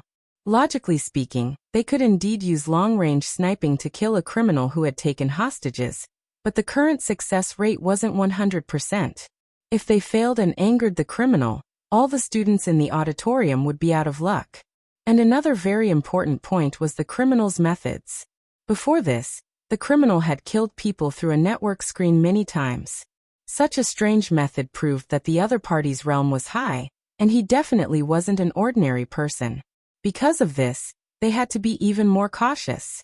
If the other party realized that they were fooling the other party, there might be unpredictable risks. When Gao Tian arrived at the scene, it was still in pretty good order. He handed the storage bag he had brought from the police station to Principal Zhou. There was a total of 3 million yuan in cash inside. After receiving the prisoner's request, Gao Tian immediately ordered the nearby banks to cooperate with him and collected the 3 million yuan as soon as possible.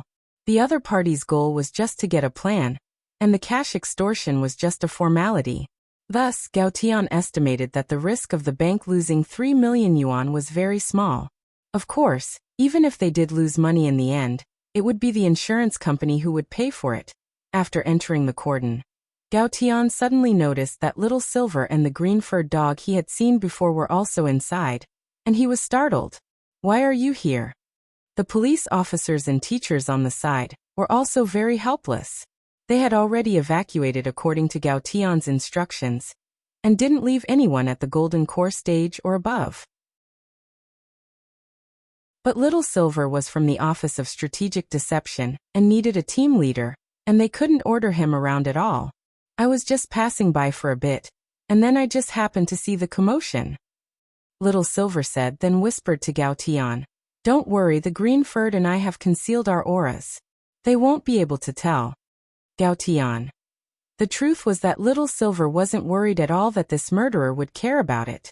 The other party had asked those at the Golden Core stage and above to evacuate.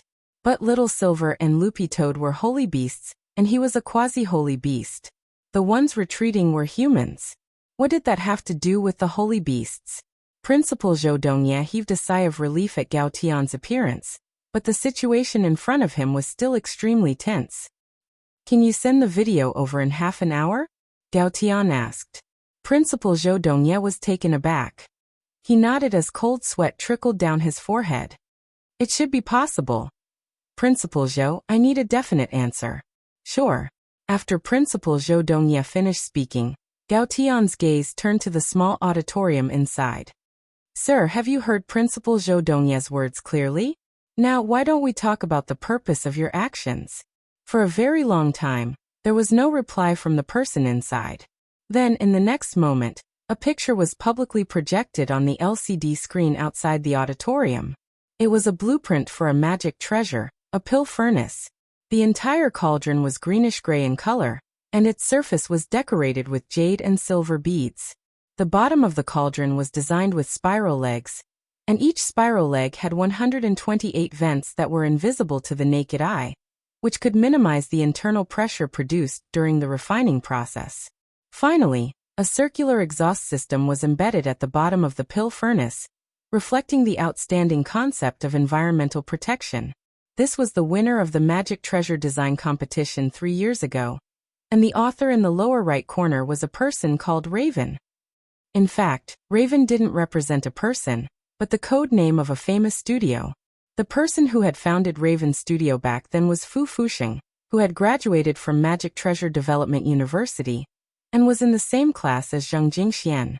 The signature in the lower right corner of this spiral jade furnace design blueprint was the name that classmate Fu Fuxing had signed to promote the studio after winning the competition back then.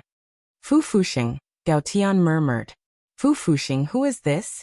Little Silver asked. The creator of Raven Studio, a famous Magic Treasure design studio in the industry.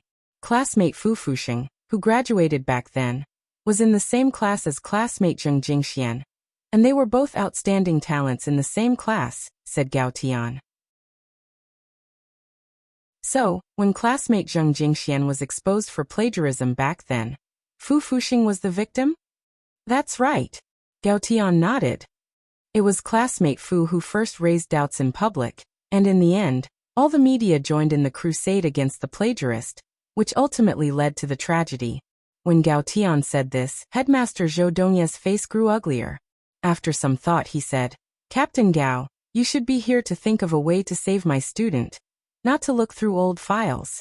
The school and society have long concluded that classmate Zheng Jingxian plagiarized, and with both witnesses and material evidence, this is already an irreversible case. If we bring up old events again, we'll just be hurting classmate Zheng's family again. I'm afraid classmate Zheng won't be able to rest in peace in heaven. Then, is the truth really as Headmaster Zhou Dongya says? What do you mean, Captain Gao? Headmaster Zhou's face darkened. Gao Tian snorted softly and said to the person inside, Mr. Zheng, I know what your goal is. But now that it's come to this, I hope you won't make any more mistakes. You must have done a lot of research over the years, right? You might as well take this opportunity to tell us all the suspicious points you've uncovered. Everyone here is a witness. As soon as Gao Tian said this, the person inside fell into a long silence. Mr. Zheng? Zhou Dongya's expression changed when he heard Gao Tian's name. He hadn't expected the person inside to actually be Zheng Jingshuan's father. Captain Gao, you're a capable person to actually be able to guess my identity. The man inside sighed. How did you know the identity of the person inside? Little Silver asked in a low voice. Gao Tian also whispered in Little Silver's ear. I just casually tricked him. I didn't expect him to jump out, Little Silver. Zheng Tianqiang, classmate Zheng Jingshuan's father, was the culprit behind this hostage case and the serial murders. But what new evidence would Father Zheng produce when the irrefutable facts from back then were already irrefutable? Many of the teachers had doubts in their hearts. After a few minutes, Papa Zheng asked another question in the small auditorium. Next, I'd like to ask someone a question. Who? Gao Tian asked. Classmate Lin Shiyao should be here. Please ask her to step forward and answer my first question.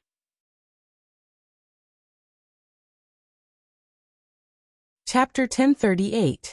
Before this, Gao Tian had brought people to interrogate Lin Shiyao about the situation, but he didn't expect Lin Shiyao to have some kind of connection with this case.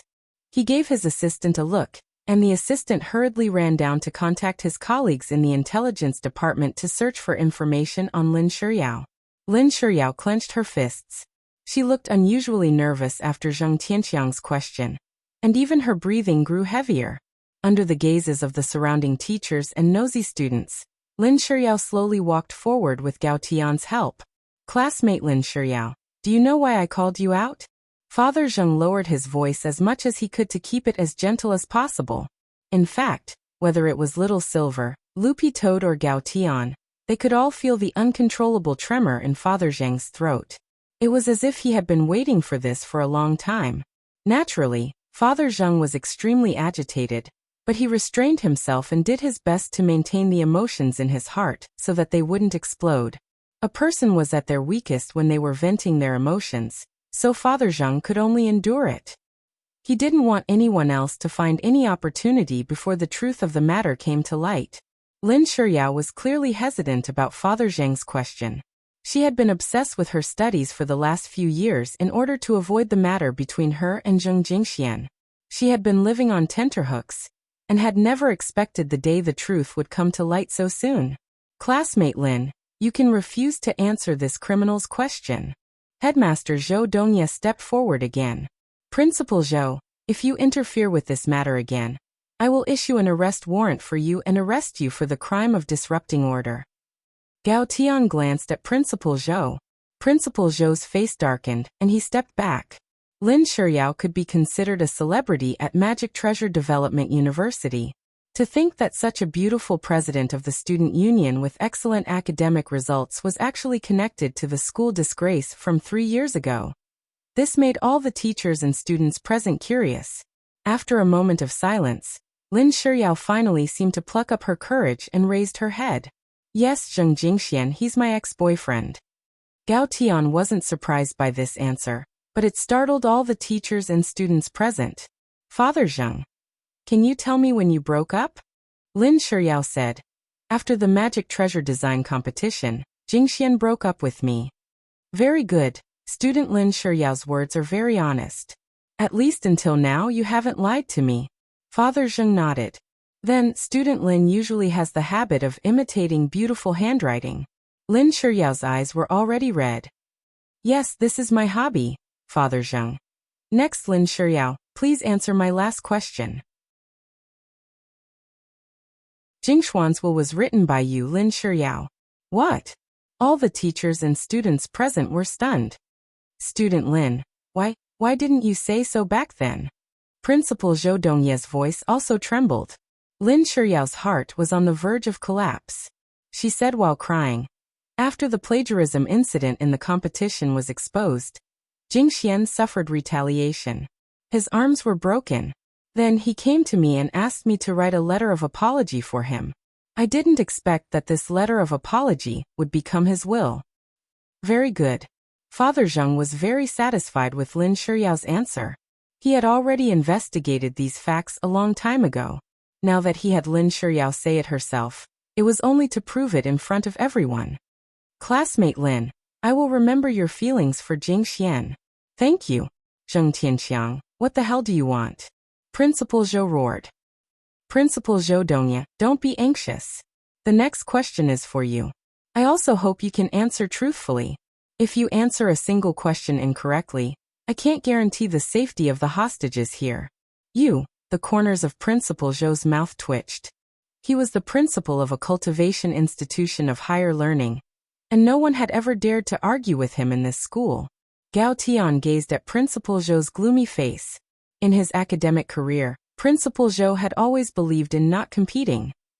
He was a very cautious person in his daily life. After the Magic Treasure Design plagiarism incident 3 years ago, Principal Zhou was the first person to stand up and apologize to the public on Zheng Jingshuan's behalf. It was precisely because of this that Principal Zhou Dongye hadn't been affected by the incident back then, and had instead gained the image of an impartial and good principal.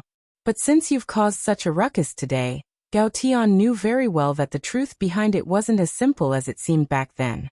Father Zheng sneered on the broadcast and asked, Principal Zhou, let me ask you. After the incident, did you personally verify it? The cultivation police will investigate and verify it. I don't have the right to interfere. Very good, I understand what you mean, Principal Zhou. Father Zheng was silent for a moment before he continued. Does that mean you didn't even watch the video of the competition in its entirety, Principal Zhou? The police have already publicized all the evidence. What difference does it make whether I check it or not? It's just a waste of time. since Principal Zhou didn't personally intervene in every matter. And just because of the condemnation of the public, you pushed an outstanding student into the public eye and forced him to apologize for something he didn't do. May I ask, Principal Zhou, is this what a principal should do? Principal Zhou, you don't have to be in a hurry to refute me. I have sufficient evidence to prove Jingshuan's innocence. At this point, Father Zheng controlled the LCD screen in the school square to show a chart of the relationship between the legal representatives of a company. This was the behind-the-scenes legal representative and the main staff of the famous magic weapon design studio, Raven Studio. Among them, Papa Zheng highlighted a person named Lu Yi. Principal Zhou, do you still recognize this name? Lu Yi, this is my disciple. What's wrong? Is there a problem with Lu Yi? Of course, Principal Zhou's disciple is amazing. Back then, Lu Yi was also a gold medalist at Magic Treasure Development University. As early as his sophomore year, Principal Zhou had taken a fancy to student Lu Yi's talent and took him in as a closed-door disciple. Later, Fu Fuxing appeared and gave Lu Yi the idea of forming a studio and working together to build a brand. Thus, student Lu recruited people from all over the school and took in all kinds of magic treasure design talents. Student Fu Fuxing and my son Zheng Jingxian both received invitations from student Lu Yi. Father Zheng unhurriedly told the story. Student Lu made a name for himself and established Raven Studio. Later, after recruiting student Fu, he pushed him to the position of CEO of the studio, while he himself retreated behind the scenes to take on the role of legal representative and company PR. Principal Zhou, don't you think it's strange? What on earth are you trying to say? Principal Zhou gritted his teeth. What I want to say is actually very simple, Zheng Tianqiang said coldly. I want to say that student Lu Yi actually doesn't have any real ability. All the magic treasure designs he made in university, including the designs he submitted to the competition, were all based on my son Zheng Jingshuan's high school work, including that plagiarism case 3 years ago. Tianjin.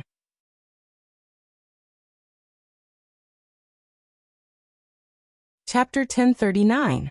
Zheng Tianqiang's words caused an uproar among the teachers and students. The truth was that there were far more shady dealings in the design industry than this. Perhaps this was just the tip of the iceberg, but because of the irrefutable evidence from 3 years ago, no one dared imagine what kind of impact this iron-faced principal of Magic Treasure Development University would have if this case had been successful. Therefore, most people were like Principal Zhou Dongya. Most of them didn't believe it. It had been 3 years since the incident, and Raven Studio was no longer the small studio it used to be. Raven Studio now enjoyed a global reputation and was about to go public. If this scandal was exposed at this time, it was likely that they would never be able to make a comeback. Father Zheng, since you say that, what evidence do you have? A university teacher stepped forward of his own accord. Zheng Tianqiang's lips curled up. He had been waiting for this for so long. Things had already come to this point, and it went without saying how important the truth was. What Zheng Tianqiang wanted to do at the very beginning was to draw attention to this incident with his actions. But there was one thing. Zheng Tianqiang didn't kill anyone. When Zheng Tianqiang arrived at the scene, he discovered that the dead students had already been murdered. The dead alchemist was the witness who had exposed the plagiarism case back then. Although Father Zheng hadn't obtained direct evidence yet, this coder was the person who had led public opinion online back then. Without knowing the truth, this student, who was an alumnus of the same year, had spread all kinds of rumors online as a bystander. In the end, he had blamed the online violence on Zheng Jingxian. As for the female live streamer, she was student Fu Fuxing's ex-girlfriend in university. These 3 people were crucial witnesses, but they were all dead by the time Father Zheng arrived. Of course, the most unlucky person was still student Shen Guangrong. When the suspect had been attacking student Shen Guangrong, Father Zheng had used his strength to lend a helping hand from the screen and stop the murderer. Father Zheng speculated that student Shen Guangrong was very likely a random target the murderer had chosen to mislead the public. That way, the police might not be able to link this case to the Magic Treasure Design plagiarism case from 3 years ago. Father Zheng actually already had an idea who the culprit was. Father Zheng vaguely sensed that there was an insurmountable abyss waiting for him ahead. He didn't know what he would face if he continued to investigate further. But Father Zheng was well aware that he was a father. Since he was a father, he had to do what he was supposed to do, redress his son's grievances. When Father Zheng walked out of the broadcasting room, the students in the auditorium, as well as the teacher who had given the lecture earlier, had already calmed down from the initial panic. So far, everything Father Zheng had done really made it impossible to associate him with this vicious serial killer. Most of them were just observing. During their public lecture in the auditorium, a shadow suddenly jumped out of the big screen and finally materialized into Father Zheng in front of them. Father Zheng was very strong. The moment he appeared, everyone in the auditorium was bound by the power of this shadow and couldn't move. Then, Father Zheng got the female teacher to cooperate with him and take away all the students' phones. He also activated the barrier inside the auditorium to block any possibility of telepathic magic informants. Then the scene before them happened. Father Zheng slowly walked out of the broadcasting room. He walked up to the dais, stood at attention, and bowed deeply to everyone. Teacher and fellow students, I'm sorry to have startled you. Please stay with me for a while longer to do what a father should do. Father Zheng bowed again. The students and teachers in the auditorium were unusually cooperative. They were new students this year, and although they had heard about the plagiarism case back then, they hadn't personally experienced it. At that time, they had been so busy with the college entrance examination that they hadn't had time to care about the comments online. This was also the reason why Father Zheng had chosen to kidnap this batch of students. They were a relatively neutral party, and their opinions on this matter were more from the perspective of the onlookers. On the other hand, Father Zheng also needed direct witnesses. The witnesses he had been looking for had all been eliminated. Since there was no longer any testimony from back then, Father Zheng had to find a new batch of witnesses. Now that things have come to this, are you still hiding? I still have a lot of evidence on hand. If I play it all, you'll probably spend the rest of your life in prison, won't you? Father Zheng stood with his hands behind his back. He was dressed in pitch-black ancient clothes, and when he released his aura, it fluttered even though there was no wind, naturally giving off the air of a master. After the plagiarism case, Father Zheng had been looking for evidence all this time. It had been an extremely difficult process, and the person behind the scenes was wearing down all the evidence bit by bit. The results of Father Zheng's years of painstaking work had already been released just now. If the witnesses were gone, he would create new ones. If the evidence was gone, he would create new ones. As Father Zheng said this, he could already sense that the person he was looking for had already arrived in the auditorium without anyone knowing. This kind of silent infiltration method was also the main method of the serial murders in the apartment. Student Louis, you should be coming out now, right? Louis? Senior Louis is here? Everyone in the auditorium was astonished. This speech was also clearly heard by all the teachers and students in the school, including the police, through the public broadcast button in the broadcasting room. It's impossible for Louis to kill anyone. He doesn't have that kind of ability. Zheng Tianxiang, don't make irresponsible accusations. Principal Zhou Dongye stood up with an extremely agitated expression. Principal Zhou, what proof do you have? Gao Tian looked askance at him.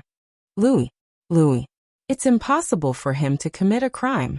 That's because his golden core was completely removed the year he entered university, because of a myoma. That is to say, it's impossible for him to cast any spells.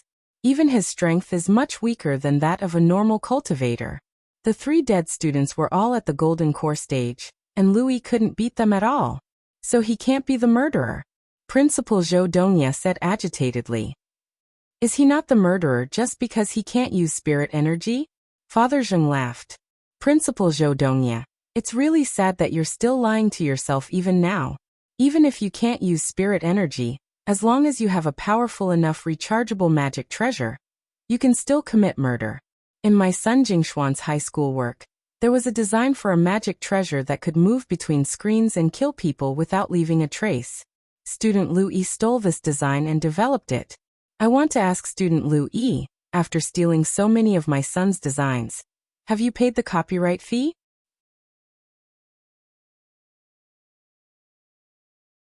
Chapter 1040. Father Zheng's question was loud and clear. No one thought that the magic treasure plagiarism case that had rocked the whole country 3 years ago would actually see the light of day again under such circumstances. Father Zheng had hijacked a university student in a small auditorium, and this case had attracted even more attention through a live online broadcast. The Cultivation police wanted to block the news, but it was already too late. Relying on his own power, Daoist Guang had spread the news all over the world, and it had become a matter that the whole world was paying attention to. As the big brother of the live streaming platform, Daoist Guang now had a huge number of light chasers behind him. Of course, apart from Wang Ling's secret greeting, the reason why Daoist Guang had chosen to live stream this incident was that he wanted to use this incident to let more people know the truth of the case and reflect on it. Student Zheng Jingxian couldn't stand the strange gazes and died in humiliation amidst everyone's curses. He had chosen to commit suicide to defend his last bit of dignity. If you haven't experienced it yourself, please don't judge anyone or anything lightly, Daoist Guang said to his audience in the live stream room. What had really killed student Zheng Jingxian wasn't the plagiarism case itself, but the human nature reflected in it. It could be said that the netizens who had gone with the flow without any thought or investigation had pushed student Zheng Jingxian into the true abyss. After Father Zheng revealed the possibility that Lu Yi had committed the crime, the auditorium fell silent. Lu Yi still hadn't shown himself, but Father Zheng knew very well that he was here. He was lurking in the dark as he pondered his next move. All these years, Lu Yi had retreated behind the scenes and used stolen works to package himself as a genius in the eyes of the world. If he impulsively stepped forward at a time like this, with such a high reputation and achievements, everything would be over. Father Zheng was waiting for Lu Yi to come forward and admit his mistake. But it was very clear that this person, who had been blinded by his reputation, wouldn't show himself so easily. I know, student Lu Yi, you're already here. Even if you don't want to admit it, what I said is the truth. Father Zheng stood with his hands behind his back, his expression indifferent without the slightest hint of nervousness or panic. Father Zheng smiled bitterly. To be honest, Lu Yi, I don't blame you. Because I won't blame a person without talent. In the past, when Jingxian was still alive, I was always against him engaging in the field of magic treasure design. The waters of this field are too deep, and I was worried that he would fall into it sooner or later. But your appearance, Lu Yi, at least proves that Jingxian is a genius, right? Father Zheng looked up at the ceiling and sighed. After the plagiarism case, Jingxian talked to me. He talked about how the people around him had changed after the murder. Before the murder, he had been the center of attention at school. But after the case, he was looked down upon and criticized wherever he went. Even his best friends began to keep their distance. I don't know how the students who watched Jingxian fall into the abyss step by step and didn't lend a helping hand will feel now that you're paying attention to this case again. It was your violence and the irresponsible public opinion on the internet that completely sent Jingxian into the abyss. Everyone fell silent. Principal Zhou Dongye's expression was even uglier. Cold violence was also a form of school violence, and as principal he couldn't shirk his responsibility. At the same time, Principal Zhou felt a little afraid. He was afraid that the truth back then would really be reversed. What's more, he never thought that his incorruptibility back then would actually harm his own student with his own hands. Principal Zhou knelt on the ground in vexation. Father Zheng's words had already broken down his psychological defenses bit by bit.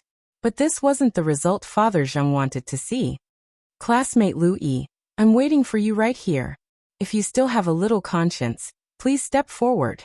Father Zheng stood on the podium in the small auditorium like a priest praying. He had never hoped so much for that person to step forward on his own. He was well aware that his son Zheng Jingxian was already dead, and there was no point in dwelling on death and resurrection. He just wanted an apology. At the very least, his son's soul could rest in eternal peace. After waiting for another 5 minutes, Father Zheng's expression gradually turned grave. For now, it was really too much to ask for an atrocious sinner to apologize. Whether it was a homicidal maniac who attacked an innocent female university student abroad, or a shameless pervert who attacked young children, their hearts were twisted for all sorts of reasons. They rationalized their repulsive actions as self-consolation, shamelessly believing that this was what the world owed them. It was precisely because of this that they had never truly regretted their actions. In the depths of their hearts, they believed that this was nothing more than a form of compensation from the heavens. Father Zheng had always felt that when this sort of scum of society was exposed in the news, their faces shouldn't be censored. Instead, their ugly deeds should be exposed to the light of day, so that the world could clearly see their twisted faces. Father Zheng's original intention was to expose the truth of the matter. He didn't want to hurt anyone, not even Lu Yi. What he needed was for Lu Yi to repent and turn himself in. But now, it seemed that it would be very difficult to expose the truth of the matter if he didn't use some special methods to bring Lu Yi to justice. Elsewhere, Gao Tian had already ordered the intelligence team to obtain all the latest information on Father Zheng. A lot of the information actually hadn't been updated and was old. That was because Father Zheng had disappeared after Zheng Jingshuan's death and had lost contact with his family for a time. He had been listed as a missing person as early as 2 years ago. But for Gao Tian, this was still helpful. At the very least, he could gain a more comprehensive understanding of Father Zheng. What's new? Little Silver asked on the side. There's nothing special about it. Gao Tian checked Zheng Tianxiang's information. Father Zheng was a local resident of Songhai City who had grown up in the city and even studied at university there. There didn't seem to be any problems with this information, but when he read the column for realm registration, Gao Tian frowned deeply. Golden Core stage? Gao Tian sensed something suspicious. Judging from his aura, Father Zheng's realm was at least at the nascent soul stage. In 3 years, if he wasn't a descendant of profound Saint Tyrannical Song, could his realm advance so quickly?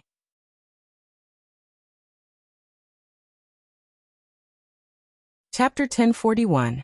Modern cultivation society didn't lack fortuitous encounters, and many cultivators could often use all kinds of fortuitous encounters to raise their realms in a short period of time.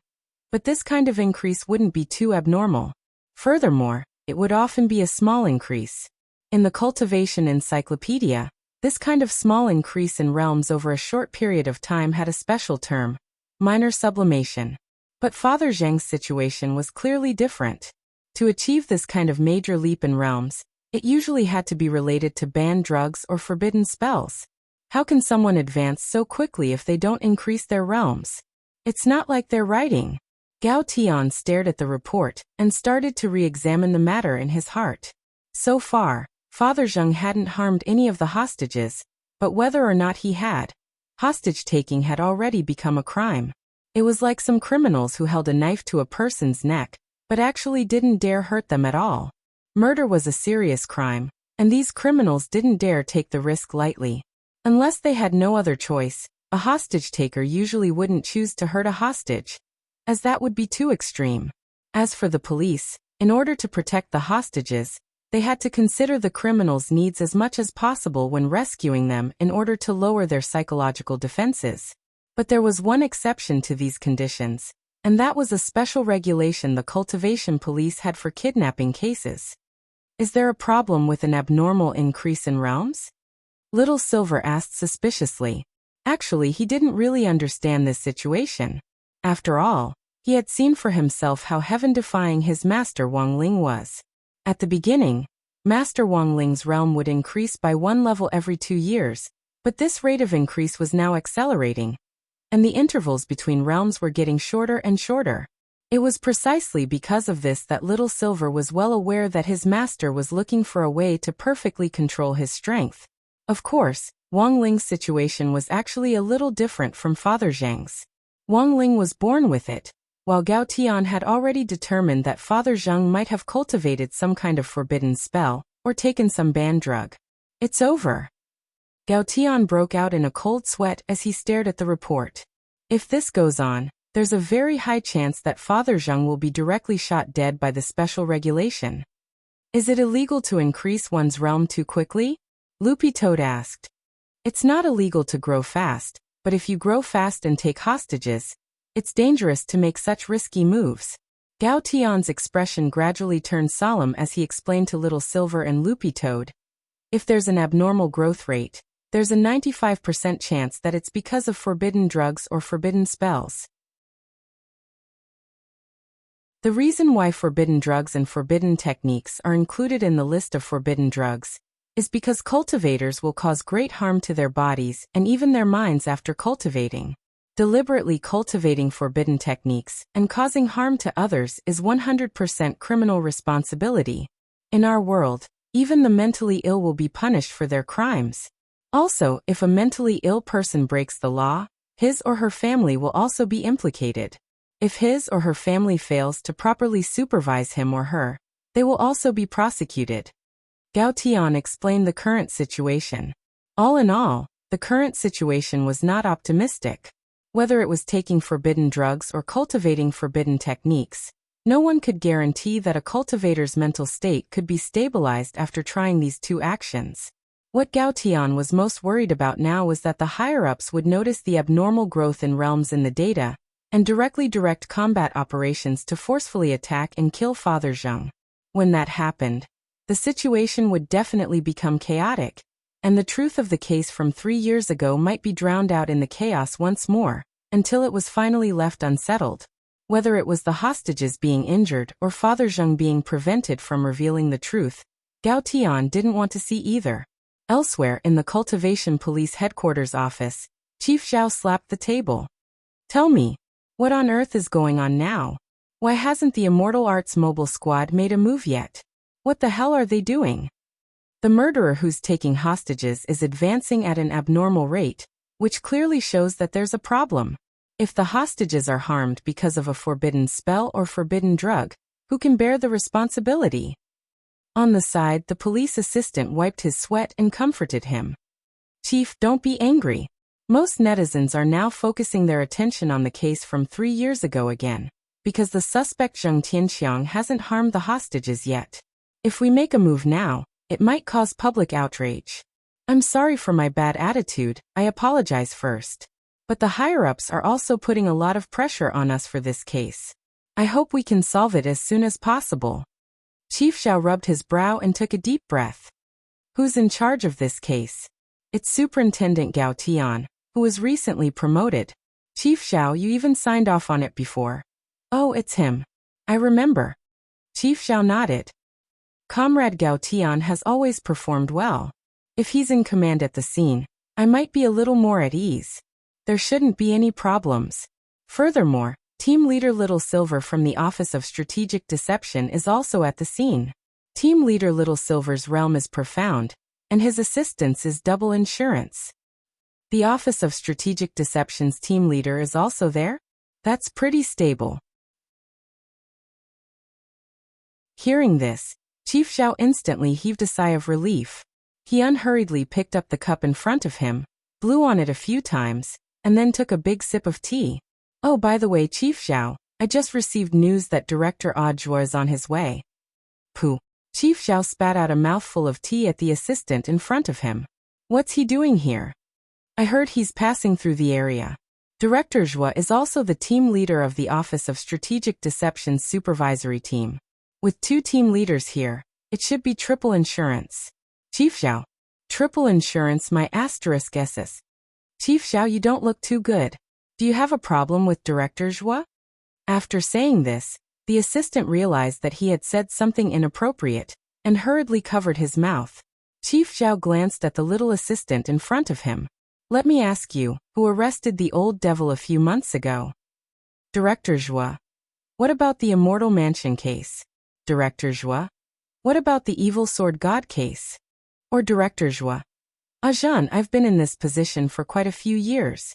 I'm just short of a big commendation, and I might be able to move up again. This Audiobook isn't from our police station, but in the end he gets all the credit every time." Chief Zhao touched his heart, feeling very aggrieved. "Then Chief Zhao means, inform the Immortal Arts Mobile Squad to send 1/10 of our men to keep an eye on Audiobook. Remember, after he's finished watching the scene, urge him to leave as soon as possible." "All right, Chief Zhao."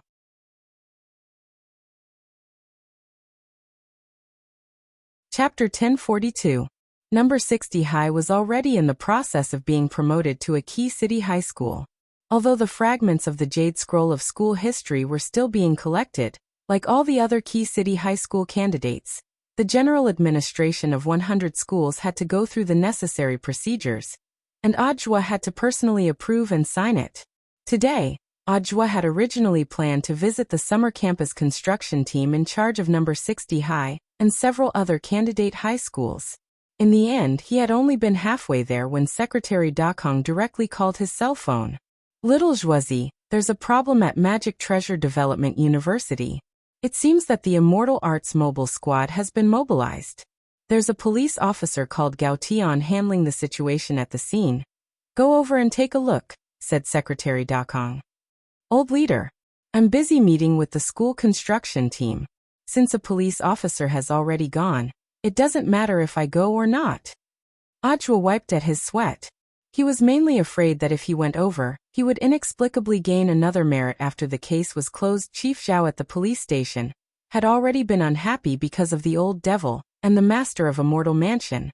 So Ajwa felt that it was indeed a little inappropriate for him to interfere with the normal work of the police station. But Secretary Dakong didn't think so. Little Zhuozi, you're wrong. The general administration of 100 schools is in charge of all schools, including universities. The police station is in charge of hostage-taking, but the general administration of 100 schools is in charge of improving academic discipline.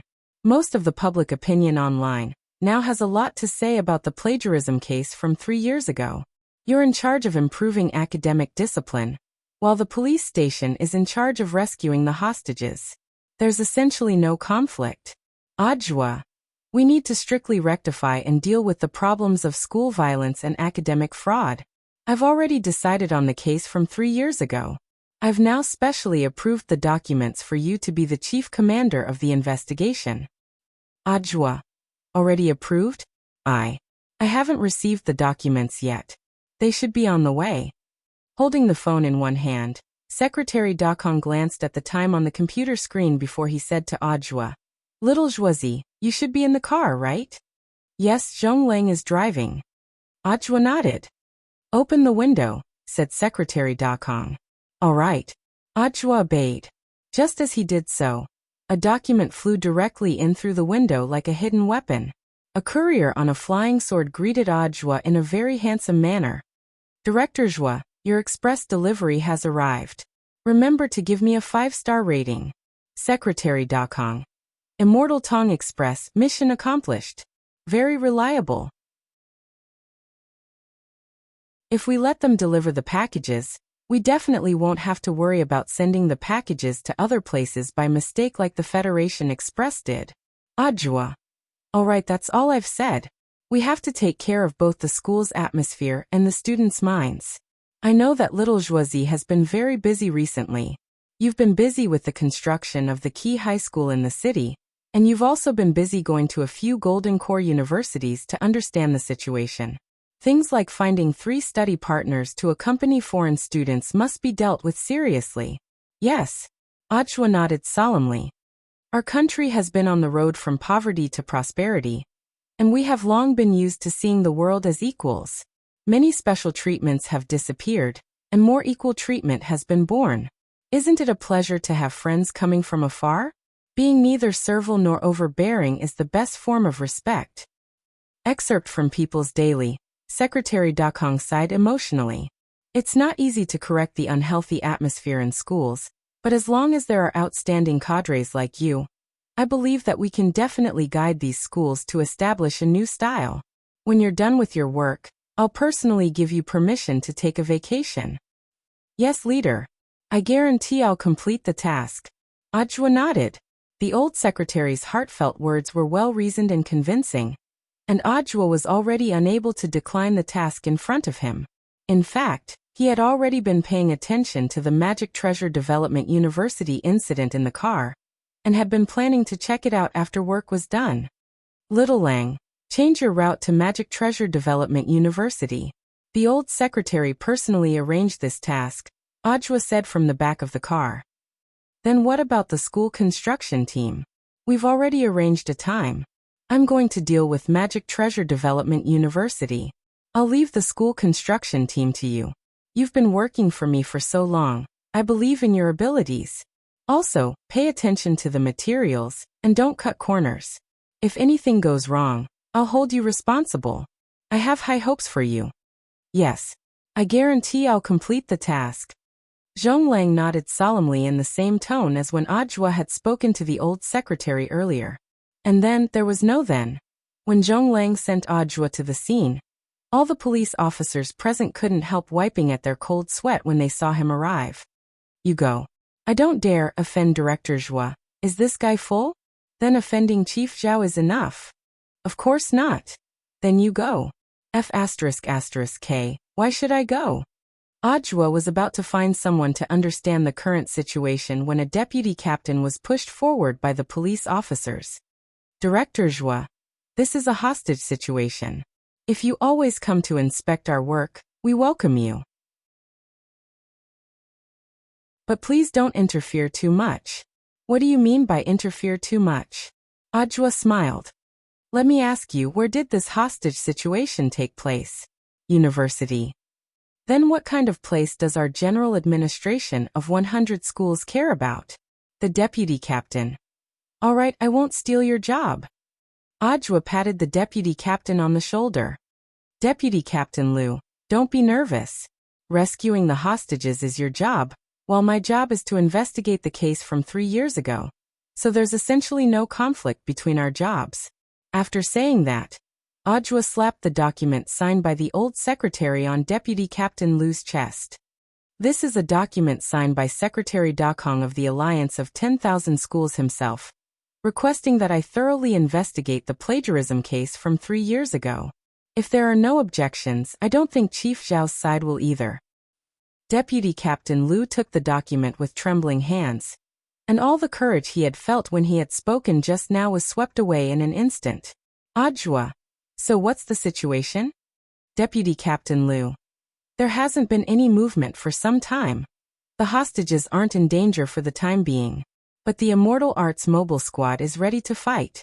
Considering that the suspect's realm growth rate is abnormal, it's possible that he has taken forbidden drugs or cultivated forbidden spells, which can lead to mental instability. Then has he provided any new evidence for the case from 3 years ago? Not for the time being. Then what about Lu Yi, who was mentioned earlier? If Zheng Tianqiang is making irresponsible accusations, shouldn't he refute it? We've already sent someone to look for him, Deputy Captain Liu replied.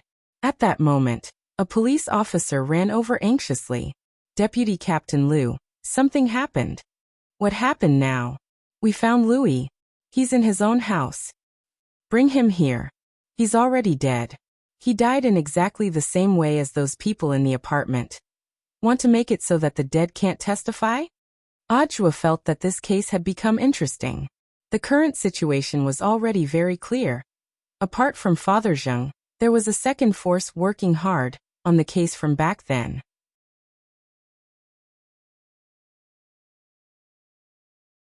Chapter 1043. Louis had been killed at home in exactly the same manner as those Magic Treasure Development University graduates at Divine Leisure Apartments. They had all died without any obvious signs of an invasion. This person had been very skillful and killed in one blow. Whether it was in terms of strength, motive or method of invasion, combining the above 3 points, Father Zheng was undoubtedly the prime suspect. For the time being, this matter was still in the hands of the police and hadn't been made public, because it was really too strange. Almost all the key figures in the plagiarism case from 3 years ago were dead. If Father Zheng had really come purely for revenge, there was no need at all for him to specially plan and organize this hostage-taking drama to publicize what had happened 3 years ago. He just needed to kill all the targets of his revenge behind the scenes. So the current situation was very clear. This was framing. After hearing the news that Lu Yi had been killed, Gao Tian, Little Silver and Ajwa had a tacit understanding that this was the case. But they had no idea at all what this second force behind the scenes was. In the small auditorium, Father Zheng broke out in a cold sweat. He had been waiting for Lu Yi to step forward on his own. After waiting for a long time for Lu Yi to show no signs of remorse, he had been about to circulate his qi and use a spell to directly capture Lu Yi on the other end of the screen and interrogate him on the spot. In the end, when Father Zheng's spiritual senses penetrated Lu Yi's home, he saw that Lu Yi was already dead in front of his computer. His throat had been directly slit open, and blood sprayed out onto the ceiling. Drops of blood formed beads on the scarlet ceiling and dripped down incessantly. The scene was as horrifying as a horror movie. In a trance, Father Zheng withdrew his spiritual senses. Lu Yi was dead. The most important person in overturning the case had disappeared just like that. Father Zheng felt like it was a huge blow. Who on earth was it? Who could actually overturn the case several times in a row and make a move before he could? The power behind this made Father Zheng feel a little afraid. It was like a curse, as if an invisible curse power was thwarting his every move. If he couldn't overturn the case this time, after he went to jail, there might be no one who could help his son clear his name of this injustice that had been buried for 3 years. If he wanted to clarify, he had to choose this moment when the attention was the greatest. It was common knowledge that netizens, as a bystander, would usually only pay attention to an event for 7 days. No matter how big an event was, after a week of fermenting on the internet, its popularity would be suppressed by a new event. In the end, no one would pay attention to it. The truth was that Father Zheng wasn't necessarily as pessimistic as he imagined. One of the most important reasons was that Audiobook was here. And this was the additional effect of Audiobook's arrival. There was a 100% chance that the case would be successfully solved. And there was a 100% chance that the case would be completed. Father Zheng made the whole country aware of this matter.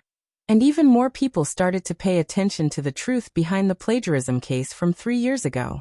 Naturally, there was no lack of students among this sea of onlookers, whether it was number 60 High's class group chat or the private, Happy Study group chat. Their screens had already been flooded by the incident at Magic Treasure Development University. In the group chat, Super Chen had been depressed for the last 2 days, because he had run into Old Pan when he went out to copy homework. But the incident at Magic Treasure Development University eased his gloominess a little. Scientific research showed that when people ate melons, or in layman's terms gossiping, their brains would secrete a hormone called dopamine, which made them feel happy. The effect was similar to eating candy. That was to say, gossiping and eating candy could both make people happy. As the saying went, if it didn't concern you, don't worry about it. Why were onlookers called onlookers? Because melons were sweet. And the sweet one could make people happy. I think this Senior Zheng's injustice is definitely true. Super Chen's words in the group chat were astonishing.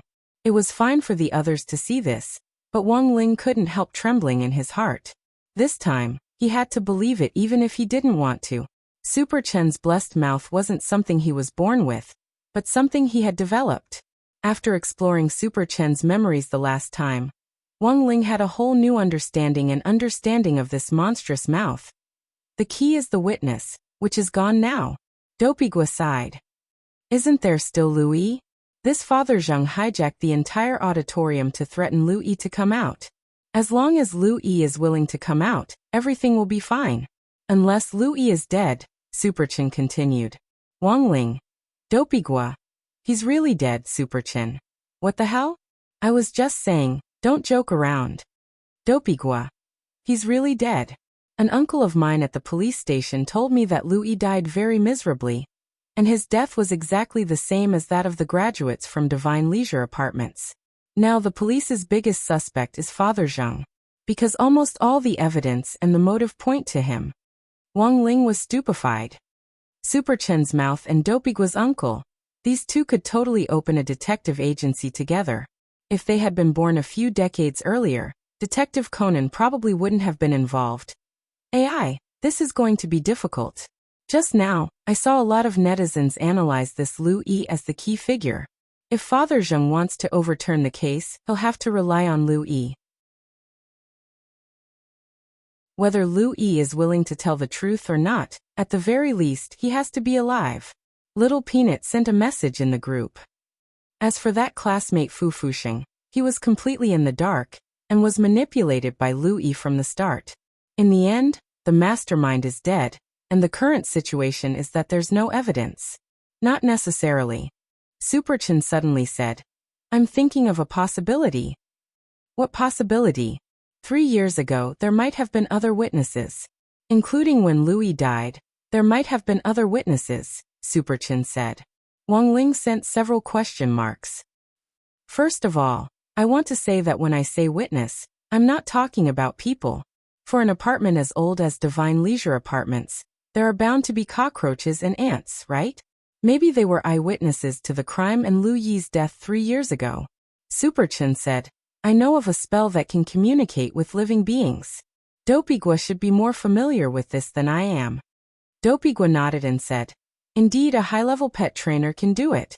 Maybe we can ask Teacher Weiji to help. There might really be hope. But the problem is, how do we find cockroaches and ants? You'll have to ask number 59 High School's professional pest elimination team about this. Number 59 High School's pest elimination team? Don't tell me you're talking about. That's right, it's that group of cats that appeared at number 59 High School before. With that black cat as their leader, I heard that after the Spirit Sword Exchange Conference, this black cat led the way in wiping out Shadowstream's headquarters.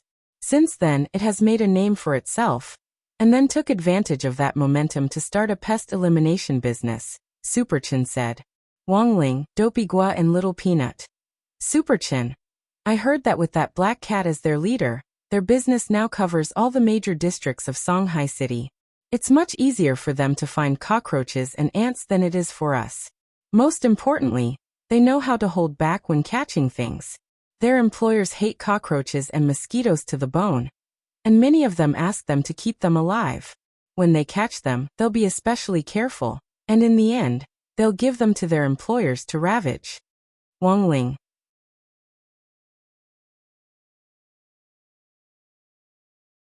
Chapter 1044. As Superchin had said, after the Spirit Sword Exchange meet between number 60 High School and number 59 High School, that black cat called Zheng Tan had become the cat tyrant in that area, and the independent regiment led by Zheng Tan had grown from a small one to the strength of more than 10 divisions. Zheng Tan had never imagined that it would have such a rich military force. With more cats under its command, its business naturally began to grow at a rapid pace. Zheng Tan's 4 pests eradication team was already very big. At least in Songhai City, there was no longer any human company that could compete with the cat regiment led by Black Charcoal. Cats were born with innate talent for catching these nimble little things. Now Zheng Tan's 4 pests eradication team had been deployed abroad, and it had even given itself an English name, Li Zheng Tan. It couldn't be helped. If it wanted to connect with foreign countries, it had to be more westernized. Of course, this was very normal business dealings, and was fundamentally different from those schools that belittled themselves by finding study companions for international students. The overseas business wasn't as big as the domestic business, so Li Zhengtan donated all the money it earned abroad to build Hope primary schools in the country. Nowadays, even a stray cat knew the importance of equality, and the respect between living creatures should be mutual. Even a stray cat would find it a little shameful to belittle itself and flatter an outsider's stinky feet. Mr. Li Zhengtan, your team is truly conscientious and conscientious. We admire you. In that tree hole outside number 59 High School, Li Zhengtan was discussing a foreign business deal, when a white cat with curly hair took the initiative to shake its paw. This was a native breed of Mishio Nation, the curly spirit fairy. It was a native civet, born with strong spiritual intelligence and strong combat ability. But because it was so good-looking, many cultivators would rather keep it at home and provide it with food and water than let it participate in battle, for fear that it would hurt them.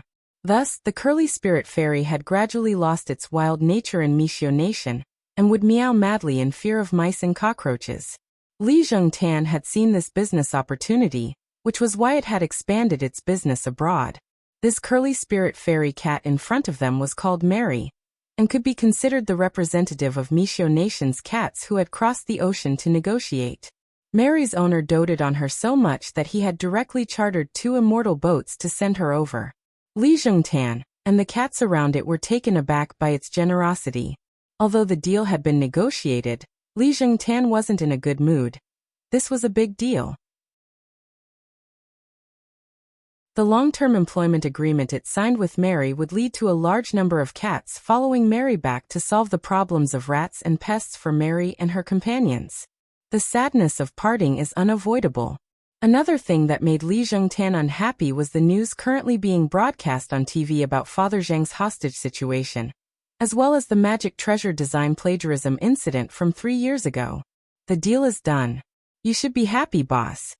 The monk comforted Li Zhengtan on the side. It and the others didn't know what was wrong with their boss. Ever since they had seen the news, they had felt that their boss had fallen into a trance. Li Zhengtan didn't say a word. After wagging its tail at Mary to show its politeness, it took the initiative to climb the trunk of the old locust tree. Standing firmly on a branch, it stared in one direction. The setting sun shone down at an angle, and through the gaps between the trees, the scattered rays fell on the black cat's body, as if it had been draped in a floral dress. Flowers gradually dazzle the eyes. Looking at this scene, the monk couldn't help reciting a poem. After a long while, it came back to its senses and turned to look at their big client, Mary. Miss Mary, I'm really sorry. Our boss has an unpredictable temperament, and sometimes just likes to suddenly become sentimental. Oh, it's fine, I don't mind at all. Only this kind of cat is charming. The curly ahog on Miss Mary's head changed its position, and she gave an intoxicated smile. A large part of the reason why they wanted to do such a big deal with Li Zhengtan's team was that Mary had taken a fancy to Li Zhengtan. This was a cold and aloof cat that had detached itself from the vulgar world. Furthermore, it was still able to maintain its modesty after seeing Mary, which was really too rare. Mary felt that she was already deeply attracted to Li Zhengtan's temperament. For Mary, the sentimental Li Zhengtan was the most handsome cat in her mind. Ah, how great would it be if she could have a monkey with Li Zhengtan in her lifetime? Miss Mary? Miss Mary? The monk called out softly. Seeing that Miss Mary was still obsessed with its boss's looks, it left dejectedly. Beauty was in the eyes of a sentimental cat. It didn't care so much. In contrast, it was Li Zhengtan's abnormal state that worried the monk a little. Although its boss had indeed become more sentimental after the establishment of the cat group, as its trusted subordinate for many years, the monk could still sense whether or not the reflection in its eyes was melancholy. In short, its boss was a little strange today. Was it because of that Magic Treasure Development University news? The monk carefully recalled that 3 years ago, the independent regiment had still been very small, and had basically had no business dealings with Magic Treasure Development University. But if it had to be said, the independent regiment had taken over the Divine Leisure Apartments case, which had been involved in multiple serial murders. Furthermore, the monk clearly remembered that under the leadership of its boss, Li Zhengtan, they had cleaned up the most terrifying cockroach gang leader in Divine Leisure Apartments, the king of cockroaches in all of Songhai City, Cockroach Wenxiang. After this guy had been caught, the monk had stepped on it several times. Who would have thought that this cockroach would be so tenacious? Not only hadn't it been broken, it had even cried out in pleasure. Now this cockroach gang leader was sealed in a strengthened goldfish tank, and there was practically nowhere for it to run. Why was it kept in a goldfish tank, you ask? The reason was very simple. As the king of cockroaches, Cockroach Wenxiang was as big as 2 palms of an adult. It could even fly, and when the steel wings on its back spread out, it had a powerful cutting and destructive power. Why was Cockroach Wenxiang so powerful? The reason was very simple. It was a pure-blooded southern cockroach. Furthermore, as the king of cockroaches, it also had an extremely powerful reproductive ability, and could give birth to thousands of cockroaches in one nest. These thousands of little cockroaches would continue to give birth, and if they continued to develop, they would be able to circle the earth.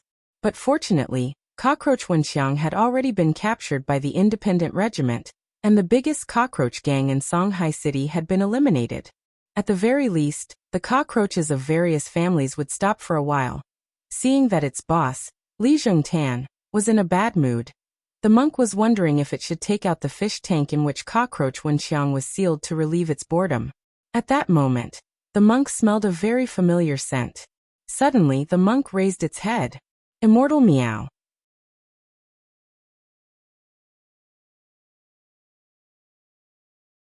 Chapter 1045. It could be said that the war between the cockroaches and the cat groups had started before the independent regiment had even been established. This was a global underground dispute, just like the feud between cultivators and the demon race and the devil race, which had lasted for 1,000 years. Everyone in the spirit beast circle knew that cockroaches and cat groups couldn't coexist. For many years, cockroaches had been loathed for all kinds of bad practices. For example, they liked to live in greasy and smelly sewers and didn't care about their own hygiene at all. They used their greasy and germ-covered bodies to contaminate food and spread deadly germs to every corner of the city. How terrifying were the cockroaches in the cultivation world? They had more tenacious vitality than normal cockroaches, and because of their strong reproductive ability, cultivators were defeated when they ran into cockroaches. Many cultivators would even choose to directly move out after discovering a cockroach nest at home. Once a cockroach nest was discovered, it wouldn't take more than a few days for the cockroaches to crawl into every corner of the house. As soon as you opened the door, you would see these pitch-black things spreading their steel wings and flying all over the place. Thus, exterminating cockroaches and maintaining the environment in the cultivation world became something that all cultivators had to work together to face. Cockroaches reproduced so quickly that they couldn't be eradicated, so at the very least, they had to suppress their numbers by eliminating them every year. There was now a cultivators' pest exterminator guild in the market responsible for dealing with insect pests in each household. The guild would issue missions in the announcement hall based on the situation of the insect pests in each area. Cultivators who accepted the mission would receive a watch-shaped soul collector to record the number of cockroaches eliminated, and the mission would be considered complete once the target was reached. Once the mission was completed, the cultivator would receive a certificate issued by Huashu Alliance, as well as a reward of immortal fate merit points, which could be directly exchanged for all the cultivation resources they wanted in the guild. This sounded easy, but it wasn't. After several years of working with the Pest Exterminator Guild, Huashu Alliance realized that it was difficult to completely suppress the insect pests with the strength of cultivators alone, and that there would be additional losses. The main reason was that such a large area of pests would make many cultivators who went on missions choose to directly use their ultimate skills to kill the pests, and some even use sacred artifacts to kill the cockroaches. In the end, a lot of cockroaches were killed, but with the extinction of the cockroaches, the buildings would also be greatly damaged at the same time. Therefore, this kind of behavior was not worth it. After some consideration, Huashu Alliance decided to use some local spirit beasts to help clear out the pests, and the effect of this initiative was surprisingly good. A large part of the reason why the independent regiment was able to develop now was because of Huashu Alliance's support. Not only did Li Zhongtan lead the cats to protect the environment, it had also found a way for its cat regiment to survive and develop.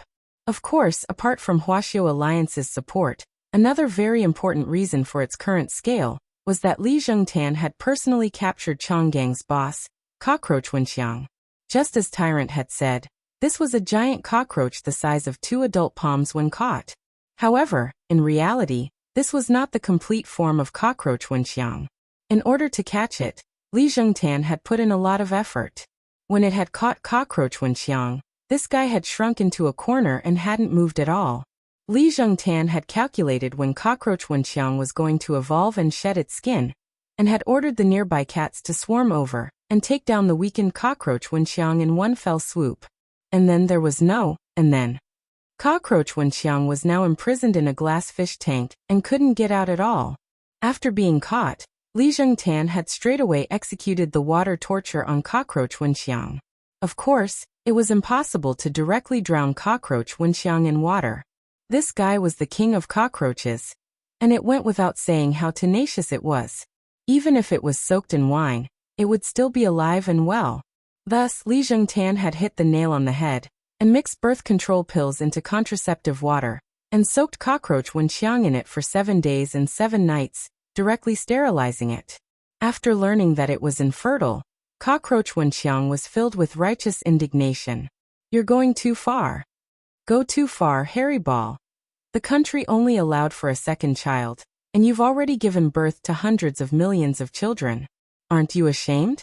Back then, Li Jingtan's retort had directly dumbfounded Cockroach Wenxiang. Cockroach Wenxiang had tenacious vitality. Considering that it couldn't be directly eliminated, Li Jingtan had decided to simply raise it and use it to control the emperor. As long as Cockroach Wenxiang was in its hands, the nearby cockroaches would calm down a little.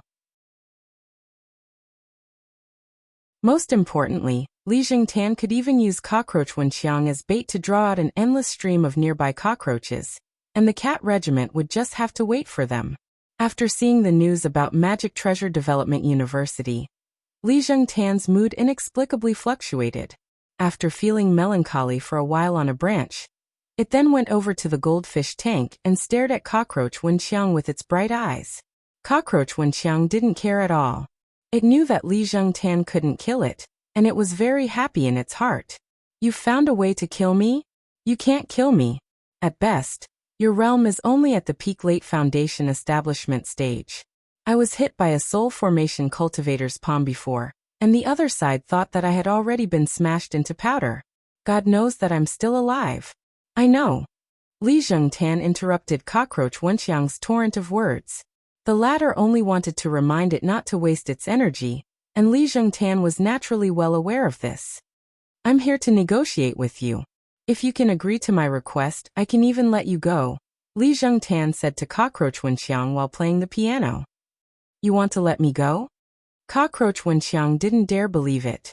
Its mouthparts opened and closed, and the two antennae on its head trembled slightly at these words. "Provided that you can do what I want," Li Jingtan said. "Tell me." Cockroach Wenxiang's antennae swayed swiftly like two windshield wipers. It had this special habit when it was thinking about a problem. "You may have already heard about a serial murder case. I know that you have subordinates in all the places where humans live, so can you find witnesses?" Li Jingtan didn't beat around the bush and asked directly. "Humans view us as bedbugs and want to exterminate us. Why should we testify against them?" Cockroach Wenxiang laughed. "Every living creature has the right to live, and you are no exception. But your mistake was overbreeding. This will cause trouble for other living creatures, which is why you have to be exterminated. If you can find suitable witnesses, perhaps this will be a good opportunity to improve." Li Jingtan analyzed very seriously. Cockroach Wenxiang thought for a while. Finally, it agreed to the request. "I can help you look, but you have to satisfy one of my requests." "What is it?" "The food you've been feeding me these last 2 days is too lousy. I want to improve my diet." "Then what do you want to eat?" "There's a villa in the eastern suburbs whose owner is a crispy noodle snack lover. I want to eat his crispy noodle snacks. I don't need the whole package, just the leftovers will do. Find someone to look for plastic wrappers at a nearby garbage station, even if there's just a little crumb." As Cockroach Wenxiang spoke, it started to drool. When it had still been a small cockroach, it had relied on these bits and pieces every day to grow to its current size. The offspring it gave birth to were also several times larger than normal cockroaches. So why had southern cockroaches been getting bigger and bigger in recent years? All of this started when he had fallen in love with crispy noodle snacks as a child.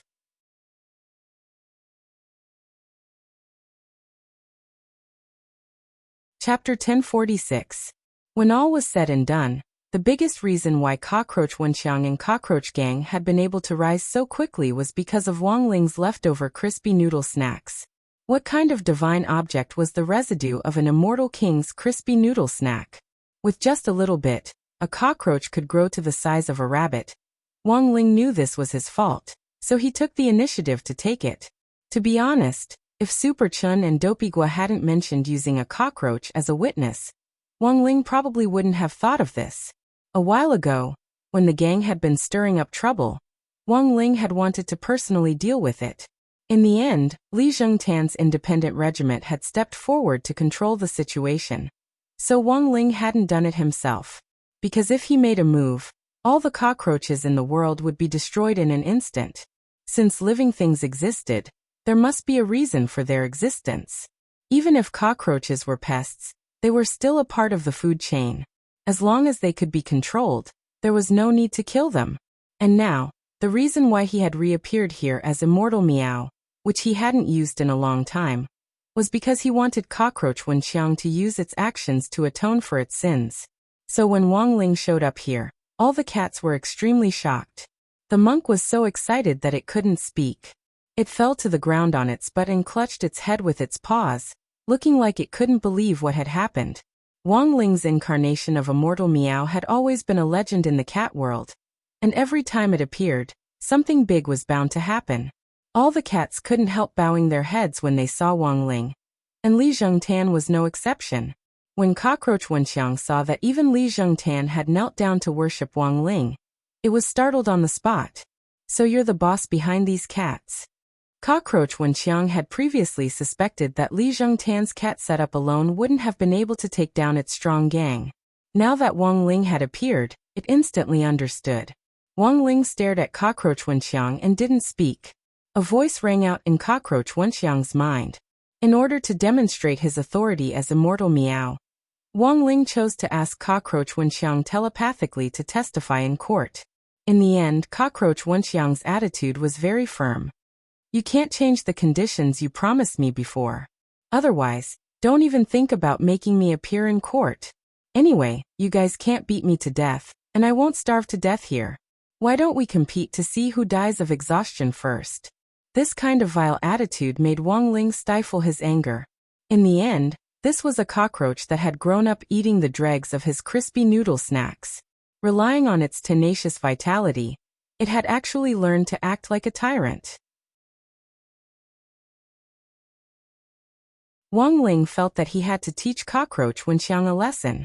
In the next moment, he raised his cat paw and ordered Li Zhengtan to release Cockroach Wenxiang from the fish tank.